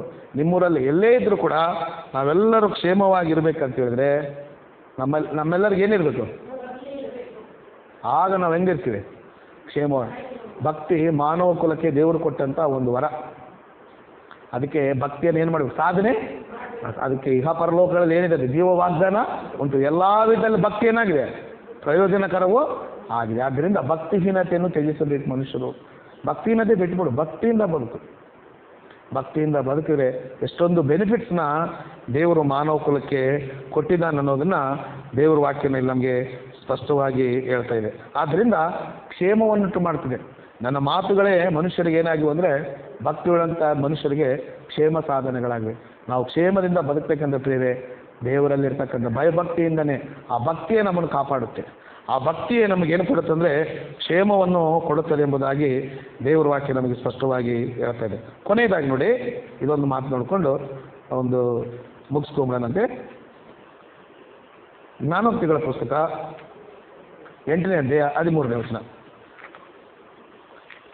ಜ್ಞಾನೋಕ್ತಿಗಳ ಪುಸ್ತಕ ಅನೇಕ ಬಾರಿ ಈ ಮಾತನ್ನು ನಾವು ಓದ್ಕೊಂಡಿರ್ತೀವಿ. ಜ್ಞಾನೋಕ್ತಿಗಳ ಪುಸ್ತಕ 8ನೇ ಅಧ್ಯಾಯ 13ನೇ ವಚನ. ಯೆಹೋವನ ಭಯವು ನೋಡ್ರಿ, ಭಯಭಕ್ತಿ ನಮ್ಮನ್ನು ಏನು ಮಾಡುತ್ತಂದ್ರೆ ಕೆಟ್ಟತನದಿಂದ ಮನುಷ್ಯನನ್ನು ದೂರ ಮಾಡುತ್ತದಂತೆ. ಭಕ್ತಿ ನಮ್ಮನ್ನು ಯಾವುದರಿಂದ ದೂರ ಮಾಡುತ್ತೆ? ಕೆಟ್ಟತನದಿಂದ. ಮನುಷ್ಯರು ಕೆಟ್ಟದ್ದು ಮಾಡ್ತಾರೆ, ಕಾರಣ ಏನು ಗೊತ್ತಾ? ಅವರಲ್ಲಿ ಭಕ್ತಿ ಇಲ್ಲ. ಭಯಭಕ್ತಿ ಇಲ್ಲದಂಥವ್ರು ಏನು ಮಾಡ್ತಾರೆ? ಕೆಟ್ಟದನ್ನು ದೇವರು ಇಷ್ಟಪಡ್ತಾನ? ಕೆಟ್ಟದನ್ನು ದೇವರು ಇಷ್ಟಪಡಲ್ಲ. ಕೀರ್ತನೆಗಳ 5ನೇ ಅಧ್ಯಾಯದಲ್ಲಿ 6ನೇ ವಚನದಲ್ಲಿ ಹೇಳ್ತಾನೆ, ಕೆಟ್ಟತನಕ್ಕೆ ನಿನ್ನ ಹತ್ತಿರ ಜಾಗನೇ ಇಲ್ಲ ಅಂತ ಹೇಳ್ತಾನೆ. ಕೆಟ್ಟತನಕ್ಕೆ ದೇವ್ರ ಹತ್ರ ಏನಿಲ್ಲ. ನಮ್ಮ ಹತ್ರ ಇದ್ದರೆ ಇರ್ಬೋದು ಕೆಟ್ಟತನಕ್ಕೆ. ನಮ್ಮ ಮನೆಯಲ್ಲಿದ್ದರೂ ನಾವೇನೋ ಹಚ್ಕೊಳ್ಳಲ್ಲ. ಮನೆಯಲ್ಲಿ ಕೆಟ್ಟದಿದ್ರು, ನಮ್ಮ ಹತ್ರ ಕೆಟ್ಟದಿದ್ರು ನಾವು ಕೆಟ್ಟವ್ರನ್ನೇ ಸೇರಿಸ್ಕೊತೀವಿ, ಕೆಟ್ಟ ಅಭ್ಯಾಸಗಳು ಮಾಡ್ತೀವಿ. ಆದ್ದರಿಂದ ಮನೆಯಲ್ಲಿ ಕೆಟ್ಟದಿದ್ರು ಎಲ್ಲಿದ್ರು ನಾವೇನು ಅಷ್ಟಾಗಿ ತಲೆ. ಆದರೆ ದೇವ್ರ ವಾಕ್ಯ ಏನು ಹೇಳ್ತಾರೆ? ದೇವ್ರು ಏನು ಹೇಳ್ತಾರೆ? ದೇವ್ರ ಸ್ವಭಾವ ಎಂತಂದರೆ ಅಲ್ಲಿ ಭಕ್ತನು ಬರೀತಾನೆ, ದೇವರೇ ನಿನ್ನ ಹತ್ರ ಕೆಟ್ಟತನಕ್ಕೆ ಜಾಗನೇ ಇಲ್ಲ. ಕೀರ್ತನೆ 5:6. ಆದ್ದರಿಂದ ಕೆಟ್ಟತನವನ್ನು ದೇವ್ರು ಏನು ಮಾಡ್ತಾನೆ? ಅಸಹ್ಯ ಪಡ್ತಾನೆ. ಕೆಟ್ಟದ್ದನ್ನು ದೇವ್ರು ಎಂದಿಗೂ ಇಷ್ಟ ಪಡೋದಿಲ್ಲ. ಆದ್ದರಿಂದ ಮನುಷ್ಯರು ಕೆಟ್ಟತನದಿಂದ ದೂರ ಆಗ್ಬೇಕಂದ್ರೆ, ಕೆಟ್ಟದಕ್ಕೆ ದೂರವಾಗಿರ್ಬೇಕಂದ್ರೆ ಒಂದೇ ಒಂದು ಕೆಲಸ ಮಾಡಬೇಕು. ಭಕ್ತಿಯಿಂದ ಬದುಕಿದ್ರೆ ಆಟೋಮೆಟಿಕ್ ಆಗಿ ಅವ್ರು ಯಾವುದರಿಂದ ದೂರ ಆಗ್ತಾರೆ? ಹೌದು ತಾನೆ? ಕೆಟ್ಟದಿದೆಯಾ ಸಮಾಜದಲ್ಲಿ? ಏನೇನು ಕೆಟ್ಟದು? ಮೋಸ, ವಂಚನೆ, ಕುಡಿತ, ವ್ಯಭಿಚಾರ, ದಿನ ಎಣ್ಣೆ ಹಾಕೋದು, ಇವ್ರಿಗೆ ಮೋಸ ಮಾಡೋದು, ಇವೆಲ್ಲ ಏನು? ಇದೊಂದು ದೂರ ಆಗ್ಬೇಕಂದ್ರೆ ಪೂಜೆ ಮಾಡಿಸ್ಬೇಕಾ? ಮನೆಯಲ್ಲೇ ಶಾಂತಿ ಮಾಡಿಸ್ಬೇಕಾ? ಹೋಮ ಮಾಡಿಸ್ಬೇಕಾ? ಯಾರನ್ನಾದ್ರು ಕರ್ಕೊಂಬರ್ಬೇಕಾ? ಮುತ್ತೈದ್ರನ್ನ ಕರ್ಕೊಂಬರ್ತಾರೆ. ನೋಡಿದಿರಾ ಮುತ್ತೈದ್ರು ಅಂತೇಳಿ ದೊಡ್ಡವ್ರು ಹೇಳ್ತಾರೆ ನೋಡೋರು, ಬಂದು ಕುಂಕುಮ ಸುಡು 5 ಜನ ಮುತ್ತೈದ್ರನ್ನ ಕರ್ಕೊಂಬಂದ್ರೆ ಮನೆಗೆ ಏನಾಗುತ್ತೆ? ಶಾಂತಿ ಆಗುತ್ತೆ. ಕೆಟ್ಟದೆಲ್ಲ ಏನಾಗುತ್ತೆ? ಅವ್ರು ಬಂದು ಮನೆಯಲ್ಲೆಲ್ಲ ಸಾಮ್ರಾಣಿ ಹೊಗೆ ಹಾಕಿ ಹೋಯ್ತು ನೋಡು ಹಂಗೋಯ್ತಾ? ದೇವ್ರ ವಾಕ್ಯ ಹೇಳುತ್ತೆ, ಮನುಷ್ಯರು ಭಕ್ತಿಯಿಂದ ಇದ್ರೆ ಆಟೋಮೆಟಿಕ್ ಆಗಿ ಕೆಟ್ಟದ್ದು ಏನಾಗುತ್ತೆ? ಮನುಷ್ಯರು ಇವತ್ತು ಕೆಟ್ಟತನಕ್ಕೆ ಅಭ್ಯಾಸ ಆಗಿದೆ. ಆದರೆ ಪ್ರಿಯ ತಿಳ್ಕೊಳ್ಳಿ, ಪ್ರಾರಂಭದಿಂದಲೂ ದೇವರು ಅಂದರೆ ಸೃಷ್ಟಿ ಪ್ರಾರಂಭವಾದ ಆದಿಯಿಂದಲೂ ಮನುಷ್ಯರಲ್ಲಿ ದೇವರು ಕೆಟ್ಟತನವನ್ನು ಎಂದಿಗೂ ಸಹಿಸೋದಿಲ್ಲ. ಅವ್ರು ಯಾರೇ ಆಗಿರಲಿ ಕೆಟ್ಟದನ್ನು ದೇವರು ಯಾವತ್ತೂ ಇಷ್ಟಪಡೋದಿಲ್ಲ. ದೇವರು ಕೆಟ್ಟತನವನ್ನು ದ್ವೇಷಿಸುವವನಂತೆ. ಅದಕ್ಕೆ 45ನೇ ಕೀರ್ತನೆಯಲ್ಲಿ ಬರೆದು ಬಟ್ಟೆ, ನೀನು ನೀತಿಯನ್ನು ಪ್ರೀತಿಸಿ ದುರ್ನೀತಿಯನ್ನು ದ್ವೇಷ ಮಾಡ್ತೇನೆ. ಅಂದರೆ ಕೆಟ್ಟತನವನ್ನು ದ್ವೇಷ ಮಾಡುವಂಥದ್ದು. ದೇವರು ನೀತಿನ ಇಷ್ಟಪಡ್ತಾನಾಗಲಿ, ಒಳ್ಳೆಯದನ್ನು ಇಷ್ಟಪಡ್ತಾನಾಗಲಿ, ಕೆಟ್ಟತನವನ್ನು ಏನು ಮಾಡಲ್ಲ? ಇಷ್ಟ ಪಡುವುದೇ ಇಲ್ಲ ಎಂಬುದಾಗಿ ದೇವರು ವಾಕ್ಯ ಹೇಳ್ತಾರೆ. ಆದ್ದರಿಂದ ಮಾನವ ಜಾತಿ ಕೆಟ್ಟದ್ದರಿಂದ ತೊಲಗಿ ಹೋಗ್ಬೇಕಂದ್ರೆ ಒಂದೇ ಒಂದು ದಾರಿ. ಕಾರಣ ಏನಂದರೆ ಮನುಷ್ಯರಲ್ಲಿ ಭಕ್ತಿ ಇಲ್ಲ. ಒಬ್ಬ ಮನುಷ್ಯನಿದ್ದಾನೆ, ಯೋಬನೆಂಬ ಮನುಷ್ಯನು. ಆತನ ಬಗ್ಗೆ ಏನು ಬರ್ತದೆ? ಯೆಹೋವನಲ್ಲಿ ಭಯಭಕ್ತಿಯುಳ್ಳವನಾಗಿ ಕೆಟ್ಟತನದಿಂದ ದೂರ ಇದ್ದನು ಎಂಬುದಾಗಿ 1:1 ಬರಲ್ಪಟ್ಟಿದೆ. ಯೋಬನ ಪುಸ್ತಕ 1:1. ಕೆಟ್ಟತನಕ್ಕೆ ಹೆಂಗಿದ್ದನು? ದೂರವಾಗಿದ್ದಂತೆ. ಕಾರಣ ಏನೇ? ಕೆಟ್ಟತನಕ್ಕೆ ದೂರವಾಗಲಿಕ್ಕೆ ಕಾರಣ ಏನ? ದೇವರಲ್ಲಿ ನೋಡ್ರಿ, ಮನುಷ್ಯರು ದೈವಭಕ್ತಿಯುಳ್ಳಂಥ ಜನರು ಎಲ್ಲೇ ಇದ್ರು, ಯಾವ ಪ್ರಾಂತದಲ್ಲೇ ಇದ್ರು, ಭೂಮಿಯಲ್ಲಿ ಎಲ್ಲೇ ಇದ್ರು, ಯಾವ ಏರಿಯಾದಲ್ಲಿ ಇದ್ರು, ಯಾವುದಕ್ಕೆ ದೂರ ಆಗಿರ್ತಾರೆ? ಕೆಟ್ಟದಕ್ಕೆ ಏನಾಗಿರ್ತಾರೆ ಅಂದರೆ ದೂರ ಆಗಿರ್ತಾರೆ. ಕಾರಣ ಏನು ಗೊತ್ತಾ? ಅವರಲ್ಲಿ ಏನಿದೆ? ಭಕ್ತಿ ಇದೆ, ಗಾಡ್ಲಿನೆಸ್. ಅನ್ಗಾಡ್ಲಿನೆಸ್ ಅಲ್ಲ. ಆದ್ದರಿಂದ ಭಕ್ತಿ ಮನುಷ್ಯರನ್ನು ಕೆಟ್ಟತನಕ್ಕೆ ದೂರ ಮಾಡುತ್ತೆ. ಇನ್ನು ಕೆಟ್ಟದ್ದು ನಮ್ಮಿಂದ ದೂರ ಆದರೆ ನಮಗೆ ಪ್ರಾಬ್ಲಮ್ಸೇ ಏನಾಯಿತು? ಮನುಷ್ಯರಿಗೆ ಪ್ರಾಬ್ಲಮ್ ಎಲ್ಲ ಏನು? ಈಗ ಇಲ್ಲ ಮನುಷ್ಯ ಎಲ್ಲ ವಿಧವಾದ ಪ್ರಾಬ್ಲಮ್ಸ್ಗಳಿಗೆ ಕಾರಣ ಏನು? ಅದೊಂದು ದೂರ ಮಾಡ್ಕೊಂಬಿಟ್ರೆ ಮನುಷ್ಯನ ಏನಾಗ್ತಾನೆ? ಆದರೆ ಮನುಷ್ಯರು ಇಷ್ಟಪಡಲ್ಲ, ಕೆಟ್ಟದ್ದನ್ನೇ ಮಾಡ್ತಾರೆ. ಕೆಟ್ಟದ್ದು ಇರಲೇಬೇಕು, ಅವ್ರಿಗೆ ನಿದ್ದೆನೇ ಬರಲ್ಲ. ಏನಂತಾರೆ? ಕೆಟ್ಟದಿಲ್ಲ ಅಂದರೆ ಅವ್ರಿಗೇನು ಬರಲ್ಲ? ಯಾಕೋ ಜೀವನ ತಪ್ಪಗಿದೆ ಅಂತಾರೆ, ಕಲರ್ಫುಲ್ ಆಗಿಲ್ಲ. ಕೆಟ್ಟದಿರಲೇಬೇಕು. ಮನಸ್ಸು ತಿಳ್ಕೊಳ್ಳಿ, ಯಾವಾಗ ತನ್ನಿಂದ ಕೆಟ್ಟದ್ದನ್ನು ದೂರ ಮಾಡಲು ಹಳ್ಳಿಯವರೆಗೂ ಅವನು ಉದ್ಧಾರ ಆಗಲ್ಲ. ಎಲ್ಲ ಮನುಷ್ಯನಿಗಿರ್ತಕ್ಕಂಥ ಎಲ್ಲ ಪ್ರಾಬ್ಲಮ್ಗಳಿಗೆ ಮೂಲ ಕಾರಣ ಏನು? ಅದನ್ನು ತೆಗೆದಾಕಂದ್ರೆ ಇಷ್ಟಪಡಲ್ಲ, ಮತ್ತು ಪ್ರಾಬ್ಲಮ್ ಹೋಗ್ಬೇಕಂತಾನೆ. ಸೊಲ್ಯೂಷನ್ ಹೇಳಿದ್ರೆ ಕೇಳಲ್ಲ. ಅದರಿಂದ ಮನುಷ್ಯರು ಯಾವುದಕ್ಕೆ ಅಡಿಕ್ಟ್ ಆಗಿದ್ದಾರೆ ಅಂದರೆ ಕೆಟ್ಟದನಕ್ಕೆ ಏನಾಗಿದ್ದಾರೆ. ಅದಕ್ಕೆ ರೋಮಾಪುರದವ್ರಿಗೆ ಬರೆದ ಪತ್ರಿಕೆ 12:9 ಒಂದು ಒಳ್ಳೆ ಮಾತು ಹೇಳ್ತೀನಿ, ಆಮೇಲೆ ನೋಡ್ಕೊಳ್ಳಿ. ರೋಮಾಪುರದವ್ರು ಬರೆದ ಪತ್ರಿಕೆ 12:9 ಕೆಟ್ಟದ್ದನ್ನು ಹೇಸಿಗೆ ಮಾಡಿಕೊಂಡು ಒಳ್ಳೆಯದನ್ನು ಬಿಗಿಯಾಗಿಡ್ಕೊ. ಚೆನ್ನಾಗಿ ಹೇಳಿದ್ರು, ಕರೆಕ್ಟಾಗಿ ಹೇಳಿದ್ರು, ಕಂಡಪಟ್ಟ ಹಾಕಿದ್ರು sister. Very good. Sarita sir ಕರೆಕ್ಟಾಗಿ ಹೇಳಿದ್ರು. ನನಗೆ ನೆನಪಾಗಿಲ್ಲ, ಓದಿದ್ದೆ. ಸೊ ಕೆಟ್ಟದ್ದನ್ನು ಹೇಸಿಗೆ ಮಾಡ್ಕೋಬೇಕಂತೆ. ಕೆಟ್ಟದ್ದನ್ನು ಹೇಸಿಗೆ ಮಾಡೋದಂದರೆ ಅಸಹ್ಯ ಪಡೋದು. ಕೆಟ್ಟದ್ದನ್ನು ಹೇಸಿಗೆ ಮಾಡಿಕೊಂಡು ಒಳ್ಳೆಯದನ್ನು ಬಿಗಿಯಾಗಿ, ಇದೇ ಮಾತು 2ನೇ ಥೆಸಲೋನಿಕ 5:21 ಸೇಮ್ ಮಾತಿರುತ್ತೆ. 2ನೇ ಥೆಸಲೋನಿಕದವರಿಗೆ ಬರೆದ ಪತ್ರಿಕೆ 5ನೇ ಅಧ್ಯಾಯ 21ನೇ ವಚನದಲ್ಲಿ ಎಲ್ಲವನ್ನೂ ಪರೀಕ್ಷಿಸಿ ಒಳ್ಳೆಯದನ್ನೇ ಬಿಗಿಯಾಗಿ. ಆದ್ದರಿಂದ ದೇವರ ಮಕ್ಕಳು ಒಳ್ಳೆಯದನ್ನು ಮಾಡಬೇಕು. ಮನುಷ್ಯರು ಕೆಟ್ಟ ಪ್ರಭಾವದಿಂದ, ಕೆಟ್ಟ ಚಟಗಳಿಂದ, ಕೆಟ್ಟ ಅಭ್ಯಾಸಗಳಿಂದ ಟೋಟಲ್ ಆಗಿ ಕೆಟ್ಟದ್ದರಿಂದ ದೂರ ಆಗಬೇಕಂದ್ರೆ ಮಾರ್ಗ ಏನು? ಭಕ್ತಿಯನ್ನು ಸಾಧನೆ ಮಾಡಬೇಕು. ಕೆಟ್ಟದ್ದು ಹೋಗ್ಬೇಕು ಅಂತ ಕೂತ್ಕೊಂಡ್ರೆ ಬರಲ್ಲ. ಭಕ್ತಿನೇನು ಮಾಡಬೇಕು? ಭಕ್ತಿ ಉಳ್ಳಂಥ ಜನರು, ಭಕ್ತಿ ನಿನಗೇನು ಕಲಿಸುತ್ತೆ ಅಂದರೆ ಕೆಟ್ಟದ್ದರಿಂದ ದೂರ ಇರುವ ಹಾಗೆ ನಿನಗೆ ಪ್ರಬೋಧನೆ ಮಾಡುತ್ತೆ. ಕೆಟ್ಟದ್ದನ್ನು ಅಸಹ್ಯ ಪಡುವ ಹಾಗೆ ಆ ಭಕ್ತಿ ನಿನಗೇನು ಮಾಡುತ್ತಂದರೆ ಕಲಿಸುತ್ತೆ. ಆದ್ದರಿಂದ ಇವತ್ತು ಸಮಾಜ ಎಲ್ಲ ಕೂಡ ಕೆಟ್ಟೋಗಿದೆ. ನಾನು ಮೊದಲೇ ಹೇಳಿದೆ, ಕ್ರೈಮ್ ರೇಟ್ ಏನಾಗಿದೆ, ಈಗ ಜಾಸ್ತಿ ಆಗಿದೆ, ಅಪರಾಧಗಳು ಜಾಸ್ತಿ ಆಗ್ತದೆ. ಕಾರಣ ಏನಂದರೆ ಲೋಕದಲ್ಲಿ ಭಕ್ತಿಹೀನತೆಯೇ ಇದೆ. ಭಕ್ತಿ ಏನಾಗಿದೆ ಈಗ ನೋಡ್ರಿ, ಒಂದು 10-20 ವರ್ಷಗಳ ಹಿಂದೆ ಅಂದ್ಕೊಳ್ಳಿ ಮನುಷ್ಯರಲ್ಲಿ ಭಕ್ತಿ ಜಾಸ್ತಿ ಇತ್ತು. ಈಗೇನಾಗಿದೆ? ಮಾತಾಡೋ ಮಾತು, ತಿಂಡಿ ಸ್ಟೈಲು, ನಡ್ಕೊಳ್ಳುವ ರೀತಿ ಎಲ್ಲ ಏನಾಗಿದೆ? ಅದಕ್ಕೆ ಅರ್ಧ ಆಯ್ತಿಗೆ ಏನಾಗ್ತಿದ್ದಾರೆ, ಎಲ್ಲ ನೋಡಿದ್ರು ಬ್ಯಾನರ್ಗಳು ಹಾಕಿರ್ತಾರೆ. ಎಲ್ಲ ಯವನಸ್ಥರದೇ, ಇನ್ನು ಮಿಡ್ಲ್ ಏಜ್ ಎಲ್ಲ ನೋಡಿದ್ರು. ಒಂದು ಕಾಲಕ್ಕೆ ನಮ್ಮ ಕಾಲದಲ್ಲಿ ಅಂದರೆ ನಾವು ಸಣ್ಣ ಇರ್ಬೇಕಾದ್ರೆ ಯಾರು ಸಾಯ್ತಿದ್ರಪ್ಪ ಅಂತ ಹೇಳಿದ್ರೆ ಎಲ್ಲ ವಯಸ್ಸಾದವರು ಸರ್. ಇಲ್ಲೊಬ್ರು ಎಲ್ಲೋ ಒಂದು ವಯಸ್ಸಾದವರು ಸತ್ತಿದ್ರು. ಈಗ 99% ಯಾರು? ಏನಮ್ಮ ಏನು ಹಾಕ್ಕೊಂಡ್ಲ, ಅದು ಹಾಕ್ಕೊಂಡ್ಲು, ಇದು ಹಾಕ್ಕೊಂಡ್ಲು, ಅದು ಮೊನ್ನೆ ನಾವು KSM ಇದ್ದೆ, ಯಾರೋ ಸಣ್ಣ ಹುಡುಗ 18-23 ಏನೋ ಏನು ಹಾಕೊಂಡ್ಬಿಟ್ಟು ಸತ್ತೋಗ್ಬಿಟ್ಟು. ನಾವು ಪ್ರೇಯರ್ ಮುಗಿಸ್ಕೊಂಡು ಹಿಂಗೆ ಬರ್ತಾಯಿದ್ವಿ, ನೋಡಿದ್ರೆ ತಗೊಂಡು ಹೋಗ್ತಾಯಿದ್ರು. ಆಮೇಲೆ ನೋಡಿದ್ರೆ ಬೆಳಿಗ್ಗೆ ಫೋಟೋ ಹಾಕಿದ್ದಾರೆ ಪಾಪ. ಏನು ಸಾಯೋ ವಯಸ್ಸು ಅನ್ಸುತ್ತೆ. ಇಲ್ಲೇ ಅಲ್ಲ, ಎಲ್ಲ ಕಡೆ ನೋಡಿ, ಪಿರಿಯಾಪಟ್ಟಣ ಅಂತಲ್ಲ, ನಮ್ಮ ಬಳ್ಳಾರಿ ಅಂತ, ರಾಯಚೂರು, ಮೈಸೂರು, ಬೆಂಗಳೂರು ಜಾಸ್ತಿ ಜನ ಯಾರು? ಅಲ್ಪಾಯುಸ್ಗಳು. ಮನುಷ್ಯ ಎಲ್ಲ ಅಲ್ಪಾಯುಸ್ಗಳು. ಕಾರಣ ಏನು ಕೊಡ್ತಾರೆ? ಭಕ್ತಿಹೀನತೆ. ಭಕ್ತಿ. ಅದಕ್ಕೆ ನಾನು ಮೊದಲೇ ನಾವು ವಚನದಲ್ಲಿ ನೋಡಿದೆ, ಯೆಹೋವನಲ್ಲಿ ಭಯಭಕ್ತಿ ಉಳ್ಳವನ ದಿನಗಳಿಗೆ ವೃದ್ಧಿ, ಭಕ್ತಿಹೀನನ ದಿನಗಳಿಗೆ ಕ್ಷಯ. ಆದ್ದರಿಂದ ಮನುಷ್ಯರು ಆಯುಷ್, ಭಕ್ತಿಯುಳ್ಳಂಥ ದೈವ ಭಕ್ತಿ ಮನುಷ್ಯರಿಗೆ ಆಯುಷ್ ಕಾಲವನ್ನು ಕೊಡುತ್ತದೆ, ಕ್ಷೇಮವನ್ನು ಕೊಡ್ತಾರೆ. ಆದ್ದರಿಂದ ಕೊನೆಯದಾಗಿ ನಾವೇನು ಆಲೋಚನೆ ಮಾಡ್ತೀವಿ ಅಂದರೆ ಕೆಟ್ಟತನದಿಂದ ಮನುಷ್ಯರು ಏನಾಗ್ತಾರೆ? ತೊಲಗಿ ಹೋಗ್ತಾರೆ. ಅಂದರೆ ಕೆಟ್ಟದ್ದು ಹೋಯ್ತಂದರೆ ನಮ್ಮ ಪ್ರಾಬ್ಲಮ್ ಎಲ್ಲ ಏನಾದಂಗೆ ಆಲ್ಮೋಸ್ಟ್ ಸಾಲ್ವ್ ಆದಂಗೆ ತಾನೆ. ಈಗ ಮನೆಯಲ್ಲಿ ಕೆಟ್ಟದಿದೆ, ನನ್ನ ದೇಹದಲ್ಲಿ ಕೆಟ್ಟದಿದೆ, ನನ್ನ ಜೀವಿತದಲ್ಲಿ ಕೆಟ್ಟದಿದ್ರೆ ಅದನ್ನೊಂದು ತೆಗೆದಾಕ್ಬಿಟ್ರೆ ಆಲ್ಮೋಸ್ಟ್ ಆಲ್ ಪ್ರಾಬ್ಲಮ್ಸ್ ಎಲ್ಲ ಏನಾದಂಗೆ ಕ್ಲಿಯರ್ ಆದಂಗೆ ಸರ್. ಈಗ ದೇಹದಲ್ಲಿ ಕ್ಯಾನ್ಸರ್ಗೆ ಕಾರಕವಾದಂಥ ಕಣಗಳಿರ್ತವೆ, ಅದನ್ನೆಲ್ಲ ತೆಗೆದಾಕ್ಬಿಟ್ರೆ ಇನ್ನು ಆಲ್ಮೋಸ್ಟ್ ಆಲ್ ಪ್ರಾಬ್ಲಮ್ ಕ್ಯಾನ್ಸರ್ ಏನಾದಂಗೆ ಆದಂಗೆ ಅವನು ಬದುಕೋತಾನೆ.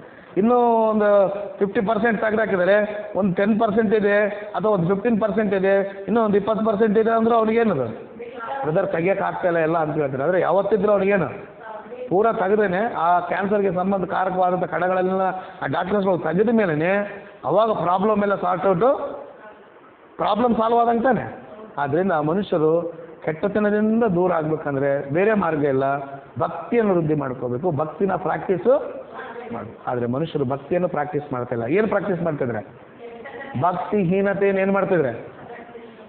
ಚರ್ಚಿಗೆ ಬರಲ್ಲ, ಹೋಗು ಈಗ ಮೊದಲು ಹೇಳಿದ್ನಲ್ಲ, ಯಾರು ಚರ್ಚಿಗೆ ಯಾರು ಬರ್ತಾರೆ ಮುದುಕರು ಹೋಗ್ತಾರೆ. ನಾನು ಮೊದಲು ಹೇಳಿದ್ನಲ್ಲ ಏನಂತಾರೆ, ನಾವಿನ್ನೂ ನಮಗಿದೆ ನಿಮ್ಗೇನೋ ನೀವು ಹೆಂಗೋ ಸ್ಮಶಾನ ಕಾಲು ಚಾಚಿದ್ರೆ ಹೋಗಿ ಎಲ್ಲಿಗೆ, ನೀವು ಇಲ್ಲಿ ಮನೆ ಕಿತ್ಕೊಂಡು ಮಾಡೋದೇನೈತೆ, ಮನೆಗಿರೋದು ಅಲ್ಲಿ ಎಲ್ಲಿಗೆ ಹೋಗ್ರಿ, ಚರ್ಚಿಗೆ ಹೋಗಿ ಕುತ್ಕೊಂಡು ದೇವ್ರ ಆನಂದ ಮಾಡ್ಕೊಂಡು ಬಂದಿದ್ದೀನಿ. ನೀವು ಅಂದರೆ ನಾನಿನ್ನ ಐಶ್ವರ್ಯ, ನಾನಿನ್ನ ಆ ರಾಯ್ ಈ ರಾಯ್, ನಾನು ಸೌಂದರ್ಯ ಲಹರಿ, ನಾನು ವಾಣಿ, ನಾನು ರಾಜ್ಕುಮಾರ, ನಾನು ಇದು ಅದು, ನಮ್ದು ಇನ್ನೂ ಮುಂದೆ ಸಾಕಷ್ಟಿದೆ. ಹಿಂದೂಗಳು ಅಂತಾರೆ ಏನು ಮಾಡಿದ್ರೆ ಮುದುಕರಾದ್ಮೇಲೆ ಅವ್ರನ್ನ ಕಾಶಿಗೆ ಕಳಿಸ್ಬಿಡ್ತಾರಂತೆ. ಮಾಡೋಕ್ಕೆ ಕೆಲಸ ಇಲ್ಲ, ಅದಕ್ಕೆ ಎಲ್ಲಿ ಕಳ್ಸಾರ, ಬರೋಣ ಬರೇ ಅಲ್ಲೇನ ಸತ್ರ, ಅಲ್ಲಿ ಸತ್ತರೆ ಈಗ ಸ್ವರ್ಗಕ್ಕೆ ಹೋದ ಅನ್ಕೊಂತಾರೆ ಮನೇಲಿ. ಅವ್ರು ಪೂರಾ ಕಾಶಿಗೆ ಕಳಿಸ್ಬಿಟ್ಟು ಅವ್ರು ಏನಾದ್ರು ವಾಪಸ್ ಬರಲಿಲ್ಲ ಅನ್ಕೊಳ್ಳಿ, ನಮ್ಮಪ್ಪ ನಮ್ಮಮ್ಮ ನೋಡಿ ಕಾಶಿಗೆ ಹೋಗ್ಬಿಟ್ಟು ಹಂಗಿಂದ ಅಲ್ಲಿಗೆ ಎಲ್ಲಿಗೆ ಹೋಗಾರ, ಇಂಥ ಮುಟ್ಟಾಡ್ರೆ ನಮ್ಮ ಮನುಷ್ಯರು ಆತಾನೆ. ಅಲ್ಲಿಂದ ಅಲ್ಲಿಗೆ ವೀರ ಮರಣ ಸ್ವರ್ಗ ಮರಣಕ್ಕೆ ಹೋಗಿದ್ದಾರೆ ಎಂಬುದಾಗಿ ಮನೆಯಲ್ಲಿ ಭಾವಿಸ್ಕೊಂತ ಜನರು. ಅಂದರೆ ಇವ್ರು ಮಾಡೋಕೆ ಏನು ಕೆಲಸ ಇಲ್ಲ, ಅದಕ್ಕೆ ಎಲ್ಲಿ ಕಳಿಸ್ಬೇಕು, ಕಾಶಿಗೆ. ಈಗ ನಮ್ಮವ್ರು ಏನು ಅನ್ಕೋತಾರೆ ಕ್ರಿಶ್ಚಿಯನ್ಸ್, ಅವ್ರೇನೋ ಕಾಶಿಗೆ, ನೀವೆಲ್ಲ ಎಲ್ಲಿಗೋಗ್ರಿ ಚರ್ಚಿಗೆ ಹೋಗ್ರಿ ಅಂತಾರೆ. ಅವ್ರೇನೋ ಕಾಶಿಗೆ, ನಾವೇನೋ ಚರ್ಚಿಗೆ. ನೀವು ಅಂದರೆ ನಮ್ದು ಇನ್ನೂ ಸಾಕಷ್ಟಿದೆ. ಆದ್ದರಿಂದ ಮೊದಲೇ ಏನು ಹೇಳಿದಂದರೆ, ದೊಡ್ಡವರಾಗಲಿ ಚಿಕ್ಕವರಾಗಲಿ ಯಾರು ತನ್ನಲ್ಲಿ ಭಯಭಕ್ತಿ ಇರ್ತಾರೋ ಅವರನ್ನು ದೇವ್ರು ಯೆಹೋವನು ಏನು ಮಾಡ್ತಾನೆ, ಚಿಕ್ಕವರು ದೊಡ್ಡವರೆಂಬ ಭೇದ ಇಲ್ಲ, ಇರ್ರೆಸ್ಪೆಕ್ಟಿವ್ ಆಫ್ ದೇರ್ ಏಜ್.